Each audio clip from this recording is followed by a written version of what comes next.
ये स्ट्रक्चर तीनों मैंने बनवा रखे हैं आपको, ठीक है ना। गलती कहां हो सकती है उसकी बात करेंगे, और गलती क्या है मतलब आपको पता है, बात समझना। चले, अब सुनना बेटा बात को जरा अच्छे से। अब ये बताओ, क्या BF4-2 में हमें पता है बेरिलियम हमेशा कोवेलेंट बॉन्ड बनाता है और उसके पास वैलेंस इलेक्ट्रॉन होते हैं 2। तो अगर बेटा 2 होते हैं तो वो क्या बनाता होगा? BF2 बनाता है। और क्या इसके पास 2 वैकेंट ऑर्बिटल होते हैं? बोलो, क्योंकि टोटल इलेक्ट्रॉन कितने हो गए? 2 दूनी 4। तो इसका मतलब है कि जो F- होता होगा वो इसी वैकेंट ऑर्बिटल में क्या अपना इलेक्ट्रॉन पेयर डोनेट करता होगा। तो डेटिव बॉन्ड कितने बने? 2। तो इसका मतलब अगर मैं पूछूं तो आंसर आएगा कितने डेटिव बॉन्ड? 2 dative bond. क्या इसमें किसी प्रकार की कोई समस्या है? नहीं होनी चाहिए सर, ये आपको पता है। BF4- मैंने इसको बनाया BF3। क्या हमको पता है कि बोरॉन का चाहे कोई भी कंपाउंड लो सब कोवेलेंट होता है, यानी ये टूटता उठता नहीं है आयन में। इसका मतलब बोरॉन के पास 3 इलेक्ट्रॉन होते हैं, 3 गुणे 2, क्योंकि 3 है वो, सॉरी 3 इलेक्ट्रॉन है, 3 बॉन्ड बना रहा है, तो पर बॉन्ड 2 2 इलेक्ट्रॉन आएंगे, तो 3 दूनी 6। तो कितने इलेक्ट्रॉन अभी कम है? 2। तो 2 इलेक्ट्रॉन रखने के लिए क्या एक डब्बा होगा यहाँ पे? और इसका मतलब ये कितने F- लेगा? 1, क्योंकि सेकेंड पीरियड एलिमेंट है और ये 8 से ज्यादा इलेक्ट्रॉन अपने पास रख नहीं सकता, तो हम इसके आगे सोचेंगे भी नहीं। तो बेटा कितने डेटिव बॉन्ड बनाएगा ये? 1।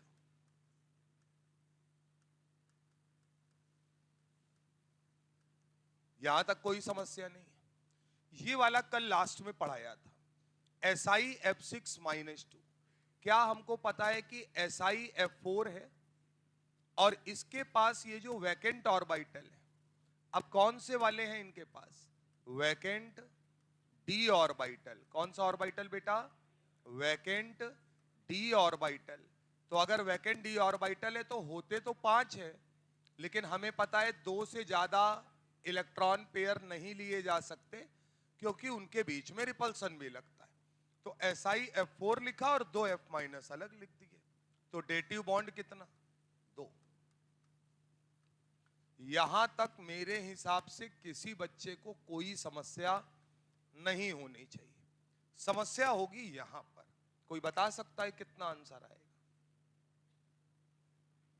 कितने डेटिव बॉन्ड बनेंगे? क्या आंसर 3 आ रहा है? गलत है बेटा। हाँ, क्यों गलत है देखते जाओ।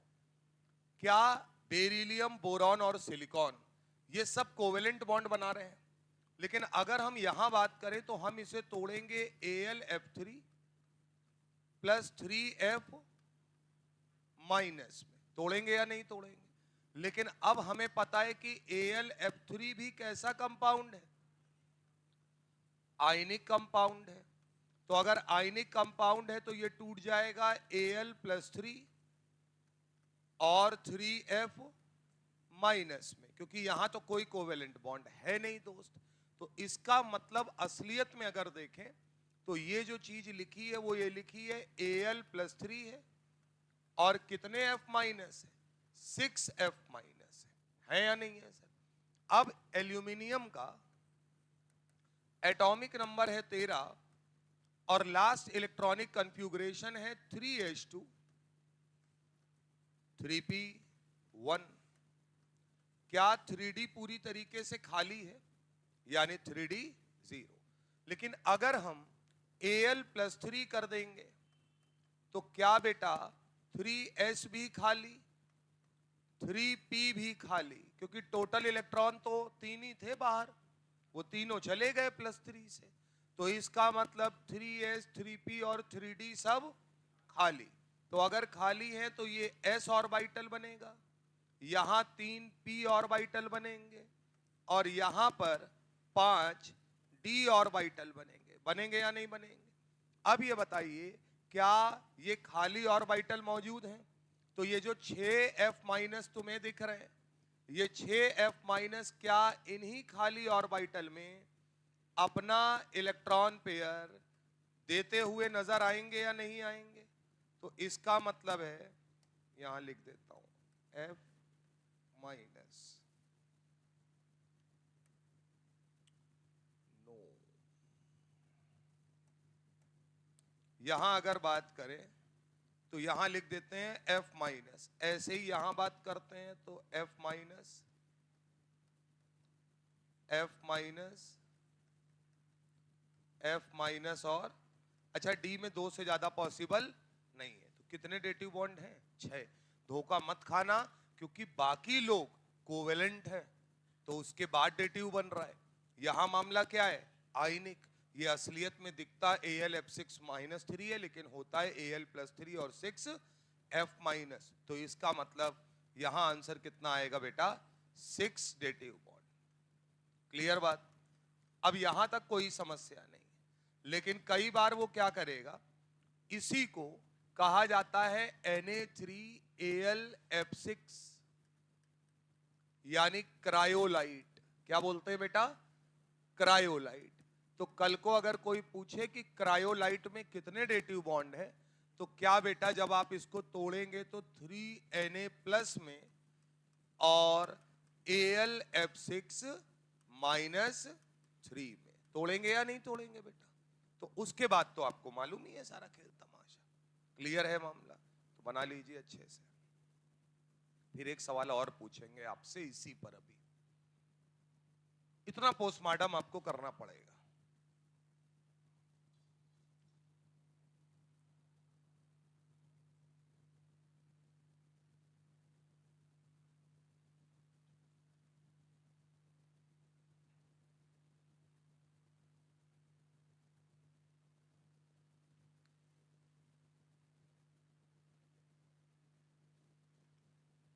मतलब तुम समझे नहीं, मैं तुम्हें यहां पर वो सवाल करा रहा हूं सर कि आप दुनिया की कोई टेस्ट सीरीज, हमारी नहीं, किसी का पेपर आपके सामने आए, आकाश, एलन, मोशन, किसी का, नारायणा, वहां पर वो लोग इस पर बड़ा सवाल पूछते, फंसा सकते हैं ना। तो आपको ये एग्जिस्टेंस, नॉन एग्जिस्टेंस, कौन एग्जिस्ट करेगा, क्यों नहीं करेगा, अगर नहीं कर रहा है तो वो सारे कारण पता होने चाहिए। सेकेंड पीरियड एलिमेंट 4 से ज्यादा बॉन्ड इसलिए नहीं बना पाता क्योंकि उसके पास वैकेंट डी ऑर्बिटल नहीं होता है। Al F6-3 में बस ध्यान रखना, क्योंकि Al F3 आयनिक है तो वो फर्दर टूट जाएगा। तो अगर वो फर्दर टूटेगा तो अब जितने F- है वो 6 F- है असलियत में। बोलो बेटा, अब दिखते तो ऐसे धोखे में 3 है, लेकिन 3 नहीं है, कितने हैं? 6। क्लियर है बात? ये पूरा उतारिए, फिर एक और बेहतरीन चीज बताते हैं आपको।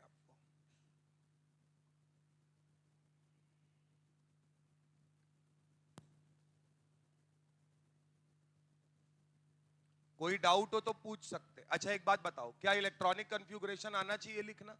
एल्युमिनियम का एटॉमिक नंबर 13 होता है, इतना सबको पता है। 1s2 2s2 2p6 3s2 3p1। और लिखवाया भी था कि बोरॉन फैमिली के जितने एलिमेंट हैं सबका outer most electronic configuration NH2 NP1 है। कार्बन फैमिली के जितने एलिमेंट हैं सबका इलेक्ट्रॉनिक कन्फ्यूग्रेशन NH2 NP2 है। नाइट्रोजन फैमिली के जितने हैं सबके लिए NH2 NP3 है। बोलो बेटा। और ऑक्सीजन फैमिली के लिए NH2 NP4 है। हेलोजन फैमिली के लिए NH2 NP5 है। और इनर्ट गैसेस के लिए NH2 NP6 है, एक्सेप्ट हीलियम, क्योंकि हीलियम के पास तो 2 ही इलेक्ट्रॉन है।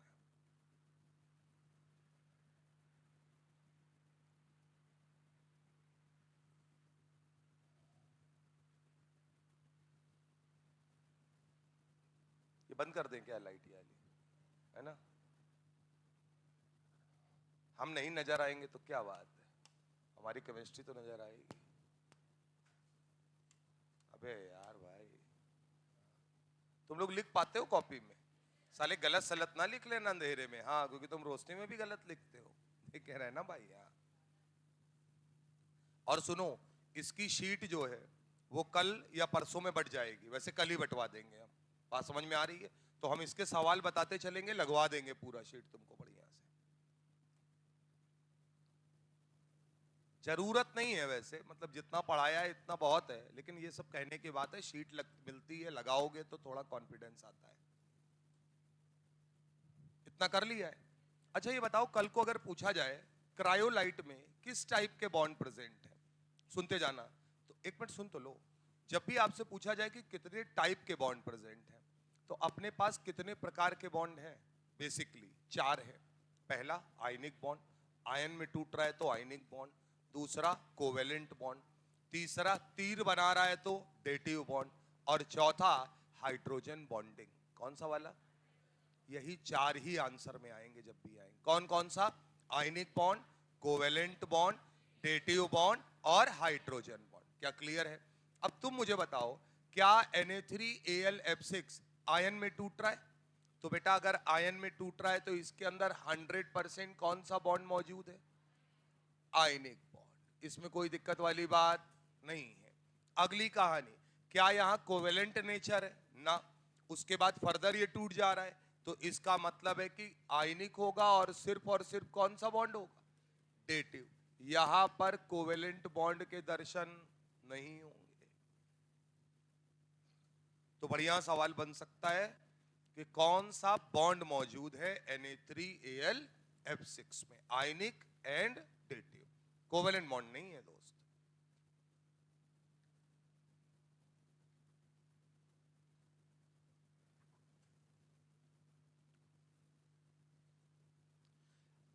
यहां तक क्लियर है? हटाएं?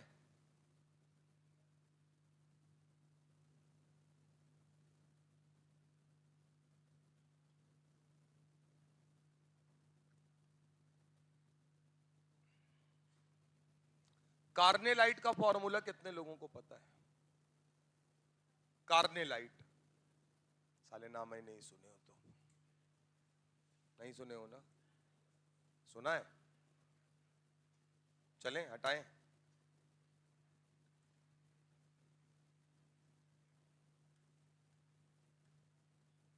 Carnallite KCl dot MgCl2 dot 6 times water. बना लीजिए। KCl dot MgCl2 dot 6 times water.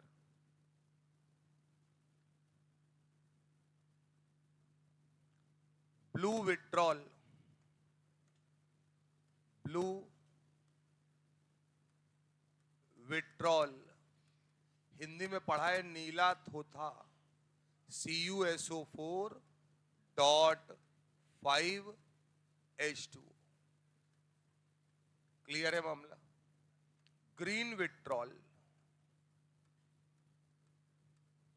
Green vitriol हरा कसीस FeSO4 dot 7H2। Potash alum यानी फिटकरी, ये तो सबको पता होगा।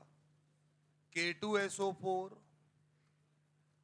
डॉट Al2SO4 का whole thrice dot 24H2O। Clear है मामला?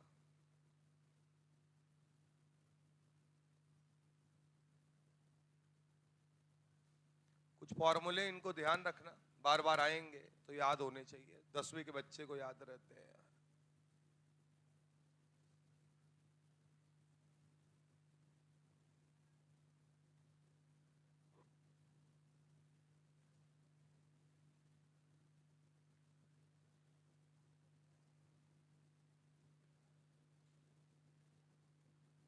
जिसमें से सबसे इंपॉर्टेंट कौन है? Blue vitriol.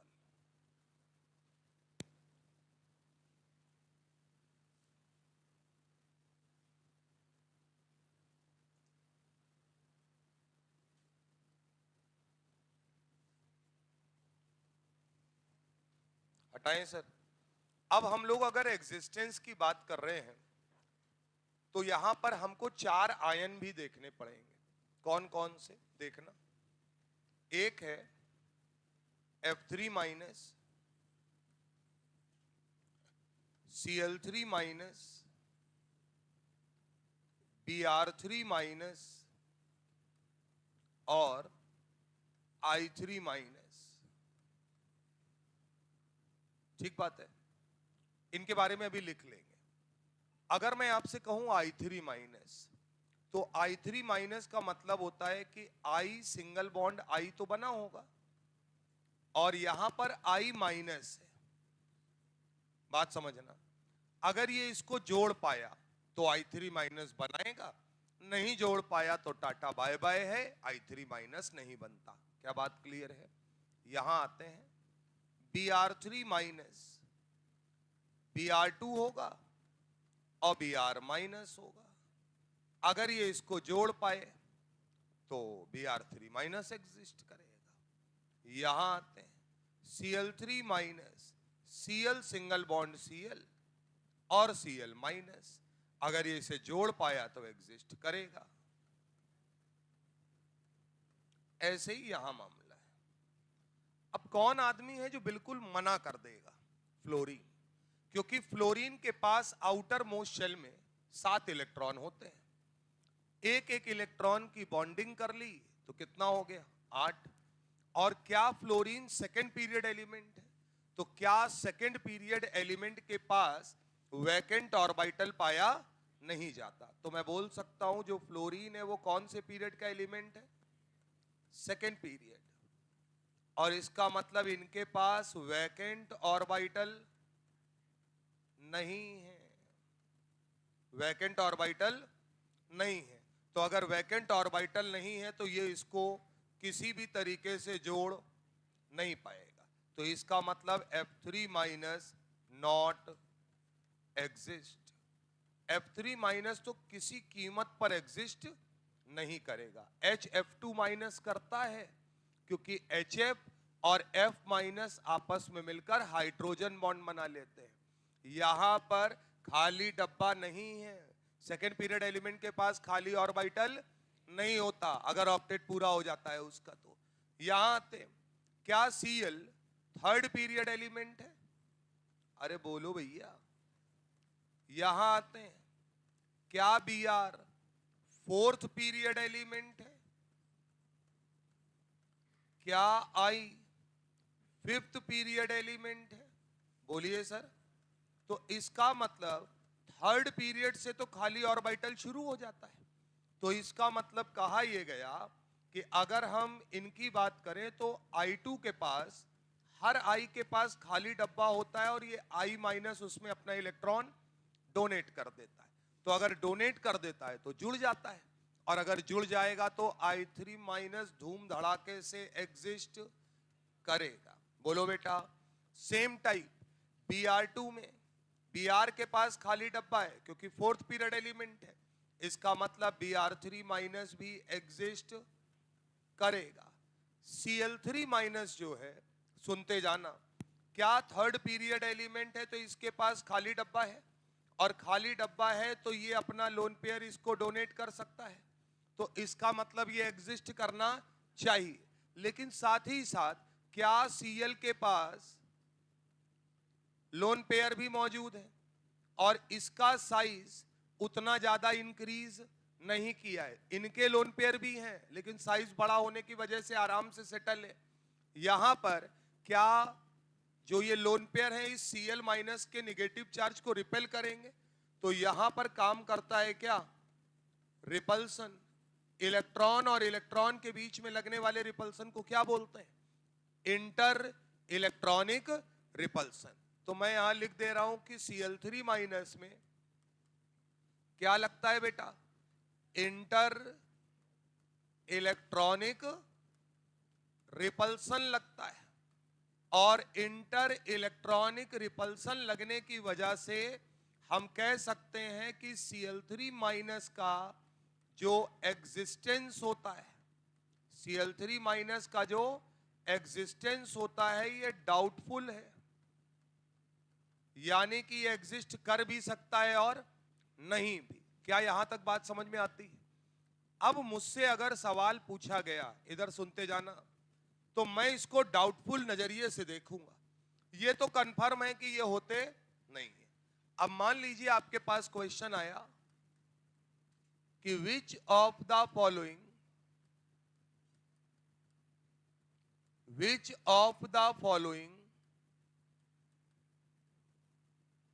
डजेंट एग्जिस्ट, यानी इनमें से कौन है जो एग्जिस्ट नहीं करेगा। बात को समझना। मान लो मैंने तुम्हारे सामने लिखा CsI3, दूसरा ऑप्शन लिखा CsBr3, तीसरा ऑप्शन लिखा CsCl3, चौथा ऑप्शन लिखा CsF3। टेंशन मत लेना, बात को समझना, जरा रटना मत। अब मुझे बताओ, क्या ये बात तय है कि सीजियम एल्कलाई मेटल है, यानी इस पर ऑक्सीडेशन नंबर पक्का क्या आएगा? +1। तो सारे सीजियम पर +1 आएगा। अब क्या इनके द्वारा बने कंपाउंड का एग्जिस्टेंस इस बात पर निर्भर करेगा कि जो इनका एनायन है वो एग्जिस्ट कर पा रहा है या नहीं? अब सुनते जाना, नीट में सवाल आ सकता है। अब लोग रट लेते हैं कि यार ये करता भी है, नहीं करता, बड़ा कंफ्यूजन है। आंसर कितने लगाने? एक। जब आंसर लगाना होता है तो सबसे सुंदर, सबसे अच्छा आंसर लगाया जाता है। अब एक बात बताइए, किसके लिए कंफर्म है कि ये साला किसी कीमत पर एग्जिस्ट नहीं करेगा? F3-। इसका मतलब आपका आंसर इस समय क्या जाएगा? 4th। समझ में आया डाउटफुल का मतलब? यानी इस बार हमने इसको क्या किया है, अंपायर्स कॉल हो गया है, छोड़ दिया है कि जाने दो, कोई दिक्कत नहीं है। क्या बात समझ में आती है सर? लेकिन मैच देखते हो ना? क्यों बे? मैच देखते हो, और जब DRS लिया जाता है तो नियम तो कहता है आउट मतलब आउट, लेकिन अगर कई बार देखोगे तो देखते हो एक पट्टी दिखाते हैं और उस पट्टी में बॉल पड़ती है, और अगर वो बॉल, बात समझो, आधी इधर और आधी उधर, तो तुरंत बोला जाता है कौन सी call? Umpire's call. Umpire's call का मतलब उस व्यक्ति ने जो बोला है वही सही है। यानी अगर उसने बोला नॉट आउट, तो सामने वाला आउट होने के बावजूद भी क्या होता है? Not out. तो वही सिचुएशन यहां है। ये नहीं कहोगे सर ये तो नहीं करता है। आंसर लगाने के लिए हमारे पास क्या है? ये है। खत्म नहीं हुआ, क्वेश्चन सेम है, ऑप्शन बदल देते हैं। हाँ हाँ, पूरी व्यवस्था है मेरे पास। सेम क्वेश्चन, 4 ऑप्शन देखिए। CsCl3, CsBr3, CsI3 और KHF2। क्वेश्चन सेम, कौन एग्जिस्ट नहीं करेगा? क्या बात समझ में आती है? अब तुम मुझे बताओ सर, इधर देखो, किनके लिए तुम कंफर्म हो कि पक्का एग्जिस्ट करेंगे? CsI3 करेगा, I3 माइनस करता है। CsBr3 करेगा, Br3 माइनस करता है। KHF2 में K + HF2- पढ़ के आए हो, फर्मी सॉल्ट है, एग्जिस्ट करता है। अरे बोलो यार, पढ़ाया है कि नहीं पढ़ाया है? फ्लोरीन बनाने के काम आता है कि नहीं आता है? तो इसका मतलब ये भी करेगा। कौन बच गया? और ये कैसे है? डाउटफुल। तो अब हम लपेटे में ले लेंगे, यानी ये एग्जिस्ट नहीं करेगा। क्लियर है मामला? तो 2 परिस्थितियां, इसके आगे औकात नहीं है नीट वालों की, इतनी ही नहीं है। इतना पूछने के लिए भी औकात चाहिए। Not exist. तो ये कंसेप्ट समझ में आया या नहीं आया आपके सामने? बोलो सर। और मैं ये बोल सकता हूं Br3- और I3- इसलिए एग्जिस्ट करते हैं क्योंकि ये 4th और 5th पीरियड एलिमेंट है। इनके पास वैकेंट ऑर्बिटल पाया जाता है, ये उसमें एनायन से इलेक्ट्रॉन एक्सेप्ट कर लेते हैं।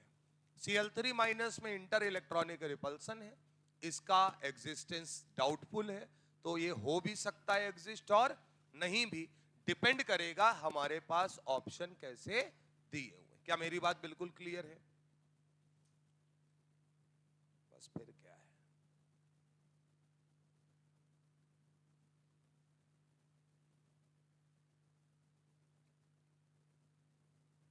आज पढ़ाने में टेंशन नहीं, आज एक ही बैच पढ़ाना है, इसलिए कोई बैच ही नहीं रखा हमने तुम्हारी वजह से किसी का। आज जाऊंगा मूवी देखने। अरे पिछली बार गया था, मैंने एक नियम बनाया है कि मैं हर संडे एक मूवी देखूंगा, दिमाग को शांत रखूंगा। मैंने तुम्हें बताया नहीं बताया? पिछली बार वाला नहीं बताया है? पिछली बार मैं गया तुम्बाड़ देखने। सुनते जाना, बात को सुनना जरा। वो मूवी मेरी देखी हुई है कम से कम 5 बार। कितनी बार? 2018 में आई होगी। अच्छा, मुझे नहीं पता कि ये साली थिएटर में रिलीज नहीं हुई है, बात समझना। और मैं रात में ऐसे ही देख रहा था, उसकी रील आई कि तुम्बाड़ वाला के अस्तर आ रहा है और ये फलाने ढिमाका। अब मैं वो रील देखता रहा तो मेरे दिमाग में आया कि इसका मतलब ये रिलीज हो गई, इसका सेकंड पार्ट रिलीज हो गया, बात समझना। और भाई हमने ना, मतलब मैंने दोस्तों से पूछा तो वो लोग बोले कि अच्छा ठीक है चल देंगे। मैंने तुम टेंशन मत लो, टिकट मैं बुक कराता हूँ। और मैंने भाई साहब तुरंत टिकट विकट बुक कराया कि पहले ही करा लेते हैं, ऐसा ना हो कि सीट फुल हो जाए। सर वहां पहुंचे तो वहां लोग जो थे, मतलब ये मान के चलो कि यही रेप 3 में देखा था, मोती रेप में, तो लोग होंगे मुश्किल से ऐसे ही 40-50 लोग होंगे। तो हमें लगा अरे इनको सालों को पता ही नहीं है पिक्चर कैसी है, बात समझो। यार मूवी स्टार्ट हुई, अब क्योंकि अपनी देखी हुई है 5 बार, जो लौंडे अपने साथ हैं उन्होंने भी थोड़ी थोड़ी देखी है। उसमें से एक दो दोस्त हमारे हैं, तो एक है अर्चित, तो वो उसने भी देखा हुआ था लेकिन उसको याद नहीं है, 2018 का है। लेकिन साली मूवी चीज ऐसी कि याद आती है, पढ़ाई भूल जाता है आदमी। अच्छा, अपने को पूरा याद। भाई पिक्चर शुरू हुई, उसकी माँ और दुनिया भर का खेल सब चलता रहा। अब यार मैं सोचूं कि हो सकता है ये लोग पहले ये कर रहे होंगे कि लोगों ने देखी है नहीं, तो पहले ये रिकैप वाला मामला दिखा रहे होंगे। भाई 5 मिनट हो गए, 10, 15, 20, 25, 30, 35। अब मैं बड़ा असमंजस में, मैं कहूं यार ये चक्कर क्या है। चलते चलते हो गया कम से कम लगभग 55 या 1 घंटा। उसमें आया पार्ट 2, बात समझना, चैप्टर 2। तो मैंने कहा चल बदली, अब बदलेगी। चैप्टर 2 में वहीं से, चैप्टर 2 मतलब उसी पिक्चर का दूसरा भाग है वो। भाई चलता रहा। अब मैं और मेरा वो दोस्त, वो तो जान गया। अब वो बोले और हम कहें, इंटरमिशन हुआ, जितने थे साला सबको याद आ गया। अब वो हमें घूर रहे हैं। एक्चुअली में उन्होंने पहला पार्ट अब रिलीज किया है थिएटर्स में, बात समझ रहे हो? अच्छा, ऐसा कोई साला करता भी नहीं। अपन लोग फिर वहां से बाहर निकले, हमने कहा चलो चलते हैं, पिक्चर वहीं छोड़ दी, अब क्या देखना साला जब देखी हुई है। तो उसमें से एक दो लोग कहें कि क्या कहते हैं, यार हमारी नहीं देखी है, लाओ हम देख ले। हम कहा तुम रिवीजन कर लो, हम लोग जा रहे हैं। हाँ, तो जब धमकी दी जाती है तो फिर चल देते हैं सब। फिर सब लोग बाहर आए, फिर वो बोले हमें जीवन भर याद रहेगा। तो बात ये, अच्छा ये मेरे अंदर बड़ा मतलब एक है, और ये मेरे लिए प्लस पॉइंट भी है, नेगेटिव भी है। और ये मैंने अपने कॉलेज में भी किया है, मतलब ऐसा नहीं है, मतलब कॉलेज में जबरदस्त तरीके से। दिल्ली से कानपुर आने के लिए मतलब ट्रेन आनी थी, 10:30 बजे हम लोग सब लोग पहुंचे। और जब पहुंचे तो पहुंचने के बाद ऊंचाहार एक्सप्रेस नाम की एक ट्रेन चलती है जो बहुत लेट चलती है, बात समझिएगा। और रश कैसा था, दीपावली के टाइम का। हम सारे दोस्त अपना आराम से बैठे वहां पे, और जहां हम बैठे तो अपना बस्ता वस्ता रखा, उसी के ऊपर लौट गए, भाई यही तरीका होता है।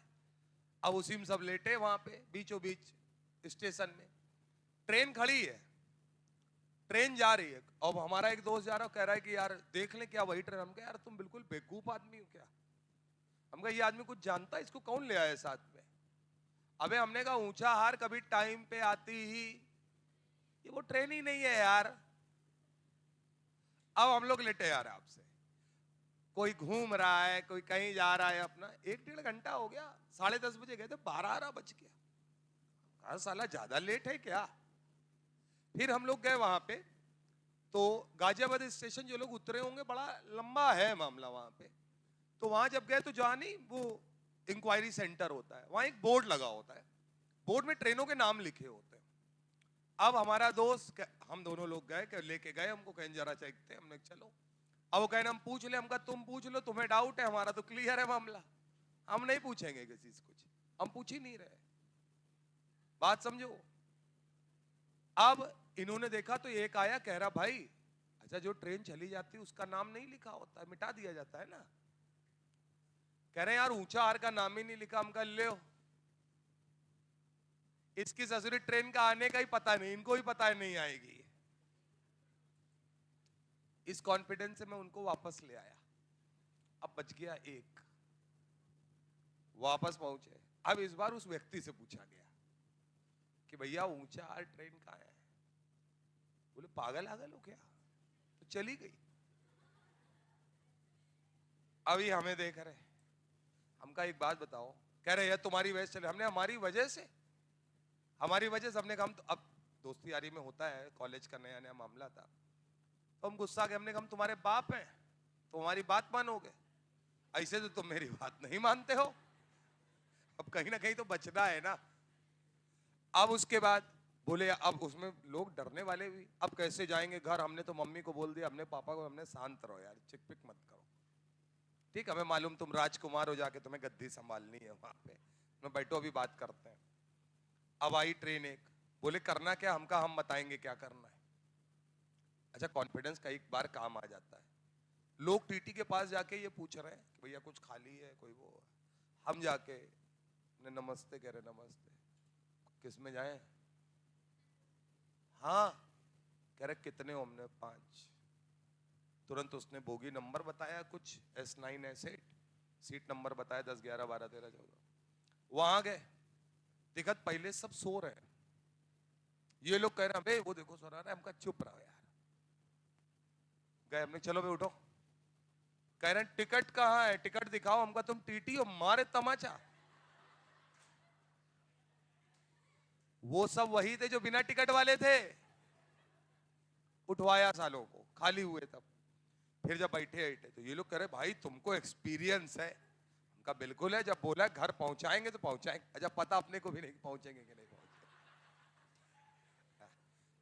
बाद में हमारे एक दोस्त ने हमसे, जब हम चले आए, जब हम लोग उतरे तो फिर सब लोग अपने अपने घर, तो वो मेरे घर के पास ही रहता था। फिर वो मिला उस दिन शाम को, कह रहा ये बताओ सच बताना, तुम टीटू जानते थे? हम नहीं जानते थे ना। हमने कहा नहीं। कह रहा मान लो मना कर देता तो? अबे हमका मना तो कर देता, ये तो सबको पता है वो मना कर देगा। मना करने का चांस तो 99.99% है, वो 0.01% पे खेल गए। और वो जब आया तो फिर वो बड़े मतलब जैसे नहीं राजा की तरीके ले जाते हैं। भाई साहब राजा, उस समय इस तरीके नहीं था मामला, ये 2007 या 8 की बात हम तुम्हें बता रहे हैं। तो मतलब आराम से लेट के, मतलब जो साले टिकट लिए उनका क्या दिक्कत, मतलब उनसे बोले कि अंकल कुछ खाने आने की व्यवस्था करा देना, बोले करा देंगे। वो पेनेट्रीज अपना मंगवा सामान वामान खिला रहा मस्त। टीटी हम ही लोग साथ, हम लोग कह रहे बैठो यही आओ। कहां चेक कर रहे हो अंकल आप, फालतू में परेशान हो रहे। ये क्या कह रहे, कह रहे ये मान लो तुम्हारे काम, अब कौन सा काम आएगा। हमका बस यही, इसीलिए तुम साले ऐसे हो। भविष्य में कभी ना कभी तो हम लोग फिर से ये काम करेंगे। मैंने कहा मैं फिर से ट्रेन छुड़वा सकता हूं, तब यही व्यक्ति काम आएगा। आज अगर इसके साथ व्यवहार अच्छा नहीं किया गया तो ये उस दिन काम नहीं आएगा। और फिर अच्छा इतनी बार जब आप आओगे जाओगे ना कॉलेज से, तो जो भी आपका रूट है वहां के लोग आपको जानने ही लगेंगे, क्योंकि आप 10वीं बार आओगे। अच्छा फर्स्ट ईयर में तो बच्चा ऐसे आता है कि जैसे मतलब नहीं, जेल से कोई छूटा तो सीधे घर पहुंचा, वो वाला हिसाब होगा तुम्हारा। मतलब ये नहीं लगेगा कि मम्मी की याद आ रही है। अच्छा उसके बाद जैसे ही सेकेंड ईयर आ जाएगा, अब तुम बन जाओगे शेर। पहले तुम खरगोश हो, और सेकेंड ईयर आते ही तुम बन जाओगे शेर, और सेकेंड ईयर के लास्ट के बाद छुट्टियां होंगी, तुम पढ़े होगे कॉलेज में, तुम कहोगे घर जाके कोई फायदा नहीं। सच्चाई है, ये होता है। धीरे धीरे मामला कम हो जाता है और फिर आदमी नहीं आता है, फिर उसको माहौल नहीं समझ में आता है, घर वाला और वो सारी चीजें, ये एग्जिस्टेंस समझ में आता है सर। तो इसको आपको ध्यान रखना है। अगला हेडिंग डालिए, inert pair effect. Inert pair effect.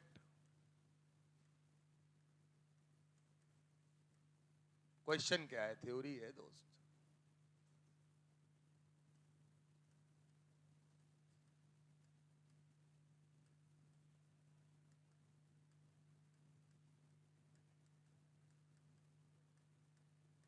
कोई बता सकता है क्लास में क्या होता है, या कुछ पढ़ा हो कभी तो बोलो। कोई अंदाजा आपको, कहीं आपने थोड़ा बहुत कहीं देखा हो तो सुनिएगा। ग्रुप नंबर 13, 14 और 15 में ये बड़े ही मजबूत तरीके से लगता है। पहली बात तो ये, ग्रुप नंबर 13, 14 और 15 के एलिमेंट्स के लिए कहा जाता है कि ग्रुप में ऊपर से नीचे आने पर, ग्रुप में ऊपर से नीचे आने पर लोअर ऑक्सीडेशन स्टेट, कौन सा, लोअर ऑक्सीडेशन स्टेट आने की टेंडेंसी बढ़ जाती है और हायर ऑक्सीडेशन स्टेट आने की टेंडेंसी घट जाती है। इस इफेक्ट को क्या कहा गया, inert pair effect.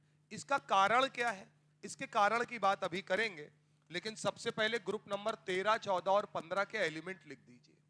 Group number 13 यानी बोरॉन फैमिली, ग्रुप नंबर 14 यानी कि कार्बन फैमिली, और बेटा ग्रुप नंबर 15 यानी कि नाइट्रोजन फैमिली। तो इसके लिए अपन ने पढ़ा था बैंगन, आलू, गाजर इन थैला। बोलो बेटा, यहां आते हैं, कहें शिवजी सुनो Parvati. Nitrogen, phosphorus, arsenic, antimony, bismuth. Nepal, Pakistan, Australia सब भिखारी। ये हमारे पास एलिमेंट्स हैं।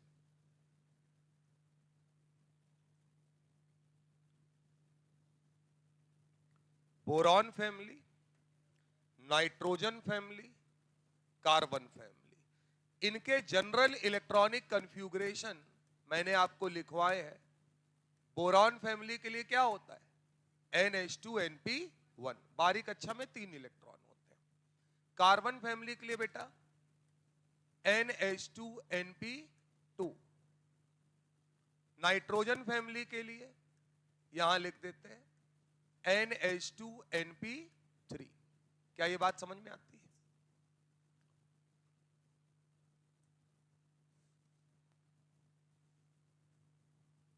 ठीक बात है। और बिल्कुल आपको एग्जैक्ट याद रखना है क्या। अब ये बताइए, ये कितने इलेक्ट्रॉन दे सकता है, 3। ये कितने दे सकता है, 4। ये कितने दे सकता है, 5। लेकिन ये बताओ, क्या ये 2 तरीके का ऑक्सीडेशन नंबर दिखाएंगे। पहले तो NP से निकलेगा, तो अगर NP खाली हो गया तो +1, और पूरा खाली हो गया तो +3। यहां NP खाली हुआ तो +2, और पूरा खाली हुआ तो +4। यहां आइए, NP खाली हुआ तो +3, और NS और NP दोनों खाली हुए तो +5। तो क्या इनके पास 2 ऑक्सीडेशन नंबर दिखाने की क्षमता है, +3 और +5, यानी ये लोअर और ये हायर।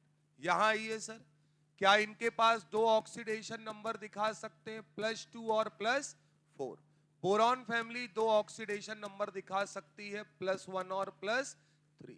यहां मैं लिख रहा हूं ऑक्सीडेशन नंबर पॉसिबल। बनाइए सर, कॉपी में जहां बनाइएगा बेटा यहां थोड़ी जगह छोड़िएगा। ऐसे समझो जैसे हम बनाए वैसे ही तुम्हें बनाना है। अगर जगह छोड़ी है तो मतलब पक्का वहां कुछ ना कुछ लिख देंगे।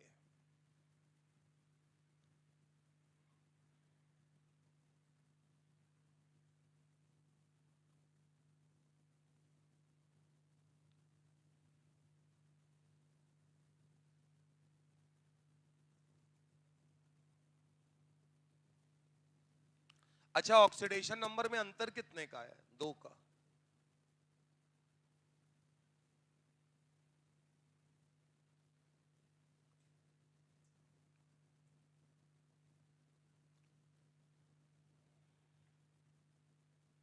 जब बेटा इनके इलेक्ट्रॉनिक कन्फ्यूगरेशन लिखेंगे तो बोरॉन सेकेंड पीरियड है, एल्यूमिनियम थर्ड पीरियड है, और गैलियम फोर्थ पीरियड। तो जब गैलियम आएगा तो कन्फ्यूगरेशन में हमको नजर आएगा 3D10। क्या नजर आएगा, 3d10, यानी कि डी में इलेक्ट्रॉन आ जाएंगे। ऐसे ही जब हम टीएल के पास पहुंचेंगे तो टीएल के पास जब अब आएंगे तो हमको मिलेगा D10 भी और F14 भी, मतलब D में भी इलेक्ट्रॉन मिलेंगे और F में भी मिलेंगे। क्या बात समझ में आती है? क्योंकि लास्ट एलिमेंट है तो D में भी आ गया और F में भी आ गया। अब ये कहा गया क्योंकि F सबशेल जो होती है इसका स्क्रीनिंग इफेक्ट बहुत क्या होता है, पुअर होता है। ऐसे समझो, अगर मैं टीएल में बात करूं तो ये बताइए, अच्छा जब भी हम किसी भी एटम के लिए शेल्स बनाते हैं तो यहां पर शेल कुछ ऐसी है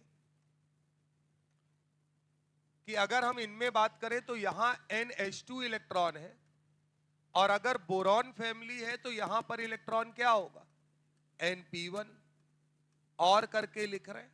कार्बन फैमिली होगी तो Np2, और बेटा अगर नाइट्रोजन फैमिली होगी तो Np3। यही होंगे इलेक्ट्रॉन यहां पे।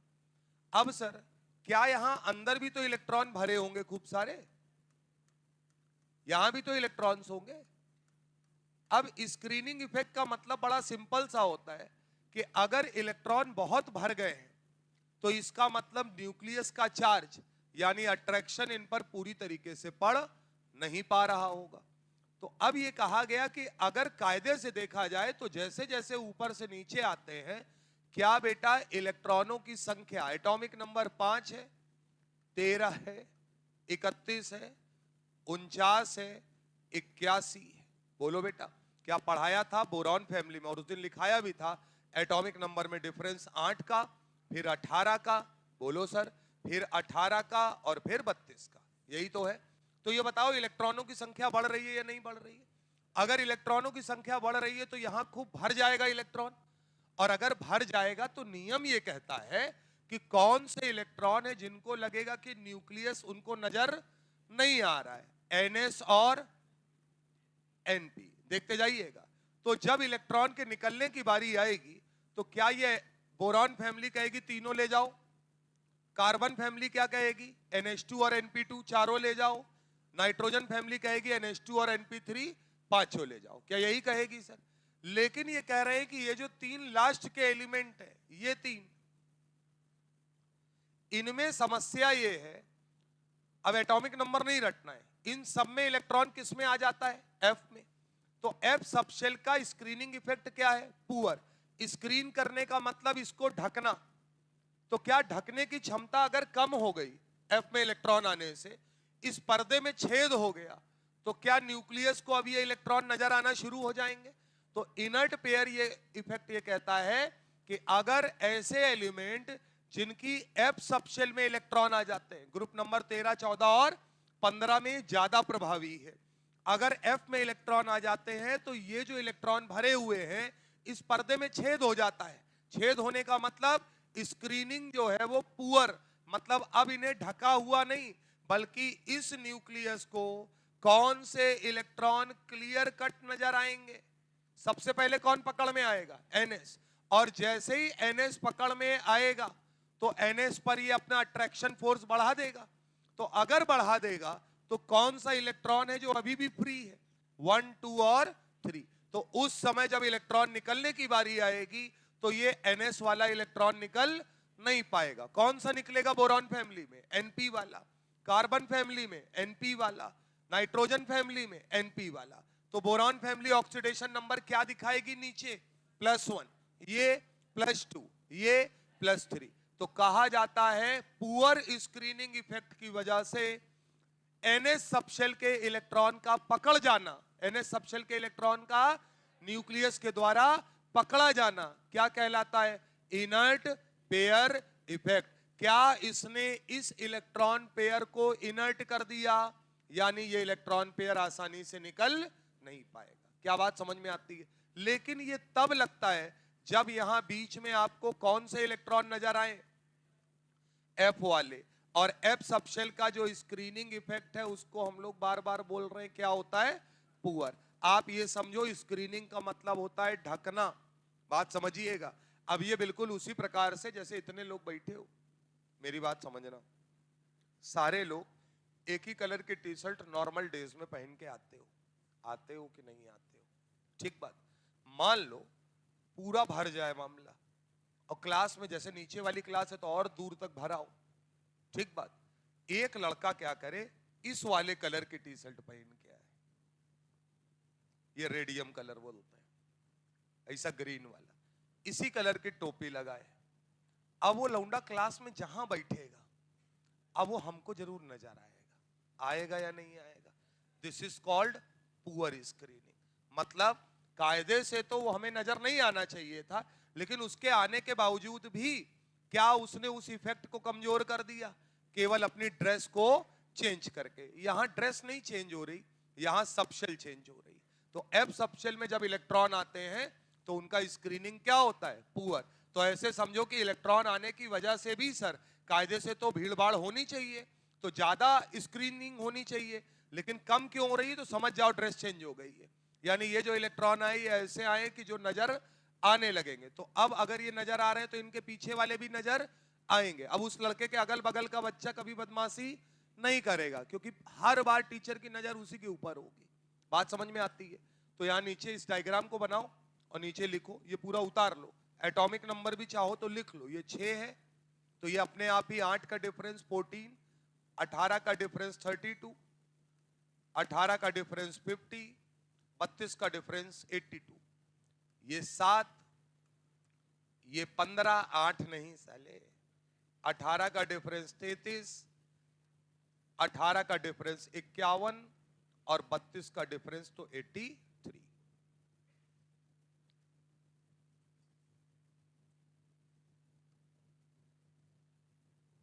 और जिनको अगर इसमें सबशेल लिखनी हो तो ये 4F हो जाएगी और ये 5D10 होगा, अगर आप पूरा कॉन्फ़िगरेशन लिखते हैं यहाँ पे।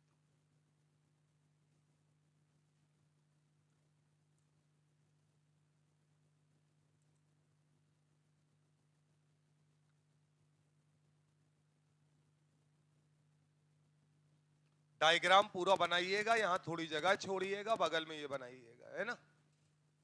तो इस प्रकार के इफेक्ट को अपन बोलते हैं इनर्ट पेयर इफेक्ट।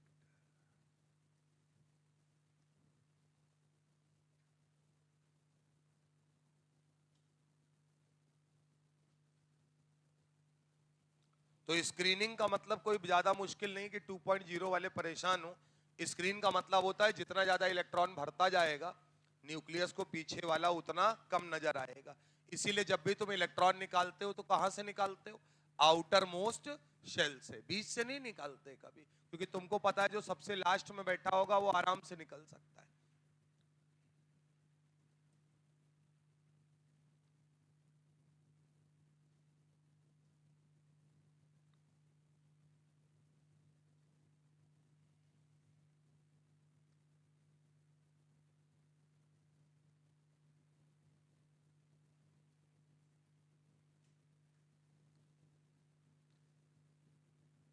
बना लीजिए और सबसे पहला पॉइंट लिखिए कि स्क्रीनिंग इफेक्ट है क्या, मतलब सॉरी इनर्ट पेयर इफेक्ट है क्या।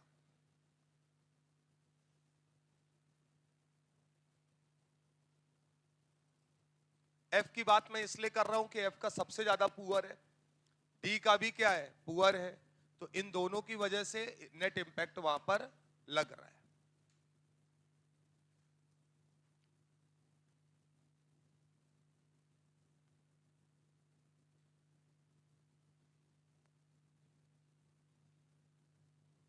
बोले sir?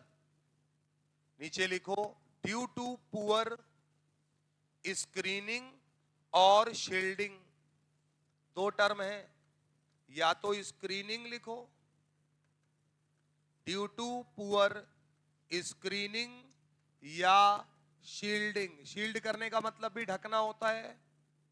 Due to poor screening और shielding of D and F subshell, of D and F subshell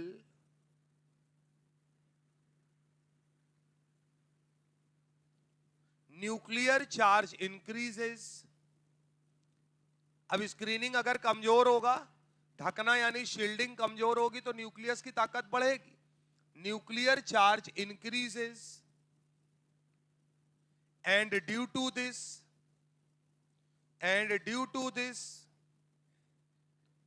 nucleus is strongly bonded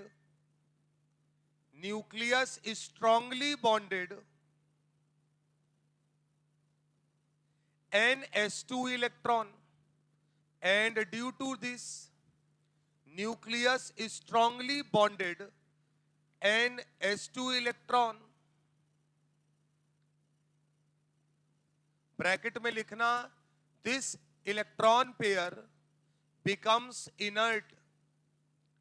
This electron pair becomes inert. मतलब ये electron pair कैसा हो जाता है? इनर्ट हो जाता है, मतलब ये अपने आप आराम से निकलने वाला नहीं है. This effect is called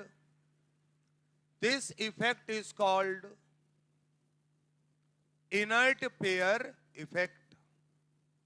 क्या मैंने शुरुआत में ही लिखवा दिया है वो? खैर, this effect is called inert pair effect.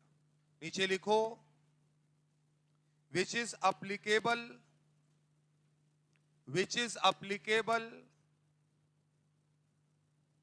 generally on group number 13, 14, 15. Group number 13, 14, 15. Last element किस पर ज्यादा प्रभावी है? आखिरी एलिमेंट पर. ठीक बात. अगला पैराग्राफ लिखिए. Due to inert pair effect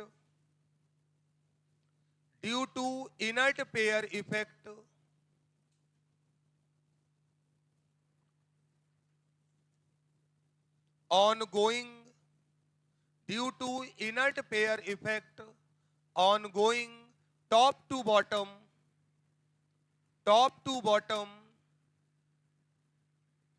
in a group में ऊपर से नीचे जाने पर, top to bottom in a group, stability of lower oxidation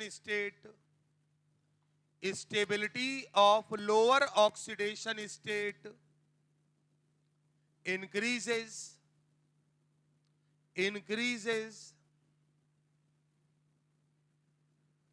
as well as stability of higher oxidation state decreases. As well as stability of higher oxidation state decreases. Lower oxidation state आने की संभावना बढ़ जाती है, higher oxidation state आने की tendency घट जाती है. क्या ये बात समझ में आती है? बोलो भैया. ब्रैकेट में लिखना डिक्रीजेस बाय 2. कितने से घटेगी? 2 से. कितने इलेक्ट्रॉन पकड़ गए हैं तुम्हारे? 2. 3 दे सकते थे तो 1 दे पाओगे आराम से. 4 दे सकते थे तो 2 दे पाओगे. 5 दे सकते थे तो 3. क्या ये बात समझ में आती है? तो मैं बोल सकता हूं इन सभी में ऊपर से नीचे आने पर लोअर ऑक्सीडेशन स्टेट की स्टेबिलिटी बढ़ रही है और इसी का उल्टा हायर ऑक्सीडेशन स्टेट आने की स्टेबिलिटी घट रही है. बहुत बढ़िया इफेक्ट है, बढ़िया से पढ़िए सर. ठीक बात. अब इससे क्या फर्क पड़ेगा सुनना. बोरॉन फैमिली कौन सा ऑक्सीडेशन नंबर दिखा सकती है? +1 या +3? अब तुम मुझे बताओ, अगर मैं यहां लिखूं स्टेबिलिटी ऑर्डर, क्या लिख रहा हूं सर? Stability order. जरा देखना बात को. मैंने लिखा बैंगन, आलू, गाजर इन थैला. बात समझना. और सब पर मैंने ऑक्सीडेशन स्टेट क्या बनाया? +1. यही तो होंगे, +1 या +3. इसी को दोबारा से लिखा बैंगन, आलू, गाजर इन थैला. अब मैंने इनके ऊपर ऑक्सीडेशन स्टेट बनाई +3. सुनते जाना दोस्त. अब तुम मुझे बताओ ये इफेक्ट क्या कह रहा है? ऊपर से नीचे आने पर कौन से ऑक्सीडेशन स्टेट, ये +1 लोअर है या नहीं है, इसके आने की टेंडेंसी बढ़ती है। तो क्या स्टेबिलिटी ऊपर से नीचे आने पर बढ़ेगी, यानी Tl+1 सबसे ज्यादा स्टेबल होगा। क्या बात समझ में आती है? B+1 सबसे ज्यादा अनस्टेबल होगा। लेकिन अगर हायर ऑक्सीडेशन स्टेट की बात करें तो उसकी स्टेबिलिटी नीचे आने पर घटती है। तो इसका मतलब Tl+3 हाईली अनस्टेबल और B+3 स्टेबल। क्या बात क्लियर है मेरी? तो क्या यही चीज मैं कार्बन फैमिली के लिए भी लिख सकता हूं? बोलो भैया। तो यहीं पर अगर मैं बनाऊं तो कार्बन फैमिली के लिए carbon, silicon, germanium, stannous, lead. Nitrogen का अगले पेज पर लिख देंगे, carbon, silicon, germanium, stannous, lead. Oxidation number +2 lower वाला, तो सब पर +2 चढ़ा दो। ऑक्सीडेशन नंबर +4 हायर वाला, सब पर +4 चढ़ा दो। बोलो भैया। अब ये बताओ, सीधे सीधे याद करने वाला इफेक्ट है सर, ज्यादा बुद्धि लगाने वाला नहीं है। क्लियर कट बताया है कार्बन के कितने ऑक्सीडेशन नंबर कार्बन फैमिली के? 2, +2 और +4। इनर्ट पेयर इफेक्ट कहता है ऊपर से नीचे आने पर कम वाले के लिए स्टेबिलिटी बढ़ती है, ज्यादा वाले के लिए स्टेबिलिटी घटती है। तो ये बताइए लोअर ऑक्सीडेशन स्टेट की स्टेबिलिटी ऊपर से नीचे आने पर बढ़ेगी, हायर की घटेगी। क्या बात समझ में आती है सर? नाइट्रोजन फैमिली बना लोगे कि बना दे? बनाओ, फिर बना के दिखाओ। बना तो लोगे ही। तो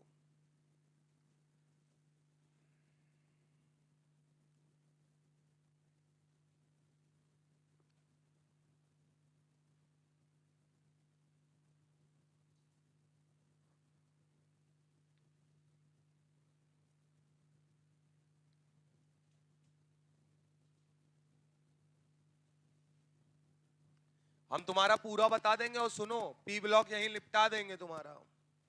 नहीं समझे तुम बात को? हाँ, तो देखे रहना, कायदे से इसको लिखना। नाइट्रोजन फैमिली इसीलिए लिखो, स्टेबिलिटी ऑर्डर लिख लेना, ऊपर हेडिंग डाल लेना, तो सब वही ऑर्डर है ये। नाइट्रोजन फैमिली में बेटा कितने ऑक्सीडेशन स्टेट? 2, या तो +3 या +5। Nitrogen, phosphorus, arsenic, antimony, bismuth. अगर +3 ऑक्सीडेशन स्टेट लिखते हैं तो ऊपर से नीचे आने पर स्टेबिलिटी बढ़ती है। +5 सब में लिखते हैं तो ऊपर से नीचे आने पर स्टेबिलिटी घटती है। Reason due to inert pair effect. देखो एक बात बहुत क्लियर कर लो जिंदगी में, जो चीज ज्यादा कठिन हो साला उसको 10 बार बोलो वो सरल कर दो। बात समझे कि नहीं समझे? कठिन चीज को सरल करने का मजा ही दूसरा है सर।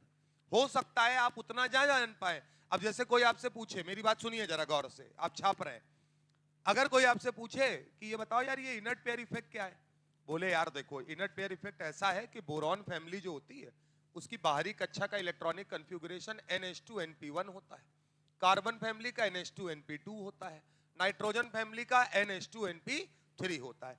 कायदे से बोरॉन फैमिली NP से पहले इलेक्ट्रॉन निकलेगा, इकट्ठा तो S और P से निकल नहीं जाएगा। NP से निकला तो ऑक्सीडेशन नंबर +1, और दोनों से निकला यानी NS और NP से तो +3। कार्बन +2 या +4 और नाइट्रोजन +3 या +5 ऑक्सीडेशन स्टेट दिखाना चाहिए। लेकिन जो इन ग्रुप के लास्ट एलिमेंट है, बोले लास्ट एलिमेंट, बोले जैसे बोरॉन फैमिली का लास्ट एलिमेंट है थैलियम Tl, कार्बन फैमिली का लास्ट एलिमेंट है लेड Pp, नाइट्रोजन फैमिली का लास्ट एलिमेंट है बिस्मिथ Bi। बोलो भैया, इन तीनों के लिए इनमें यार कुछ F और D में इलेक्ट्रॉन आ जाता है, उसकी वजह से कुछ बता रहे थे, कुछ पुअर स्क्रीनिंग या शील्डिंग इफेक्ट होता है। कुल मिला के कहानी यह है कि अब NH2 वाला इलेक्ट्रॉन न्यूक्लियस के द्वारा पकड़ लिया गया है। तो इसका मतलब अब ये तीनों एलिमेंट कौन से सबशेल से इलेक्ट्रॉन दे पाएंगे? NP से। अब ये NS से इलेक्ट्रॉन नहीं दे पाते, इसी को क्या बोलते हैं? Inert pair effect. इसलिए इन तीनों के स्टेबल ऑक्सीडेशन स्टेट क्या है? +1, +2, +3, ना कि +3, +4 और +5। क्या बात क्लियर है सर? बात समझ में आती है सर? आइए नाइट्रोजन फैमिली उतार लिए थे कि नहीं? नाइट्रोजन फैमिली बोलो। Nitrogen, phosphorus, arsenic, antimony, bismuth, सब लिखा दूंगा मैं, कुछ नहीं छोड़ूंगा। क्योंकि पता नहीं क्या आ जाए, कापीस दिखाने के काम आएगी ना। चलो भैया, ये फैमिली दो ऑक्सीडेशन स्टेट दिखाती है जनरली, या तो +3 और या +5। क्या इस पे इनर्ट पेयर इफेक्ट लगता है? धूम धड़ाके से लगता है। ऊपर से नीचे आने पर लोअर ऑक्सीडेशन स्टेट की स्टेबिलिटी बढ़ती है, हायर की घटती है। क्या ये बात समझ में आती है? तो याद रखना है, ये स्टेबिलिटी का ऑर्डर है।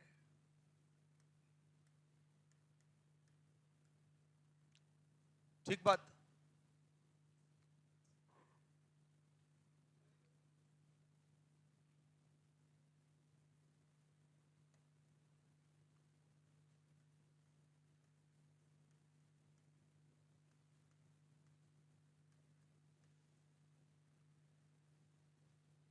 सीक्वेंस से लिखते हैं।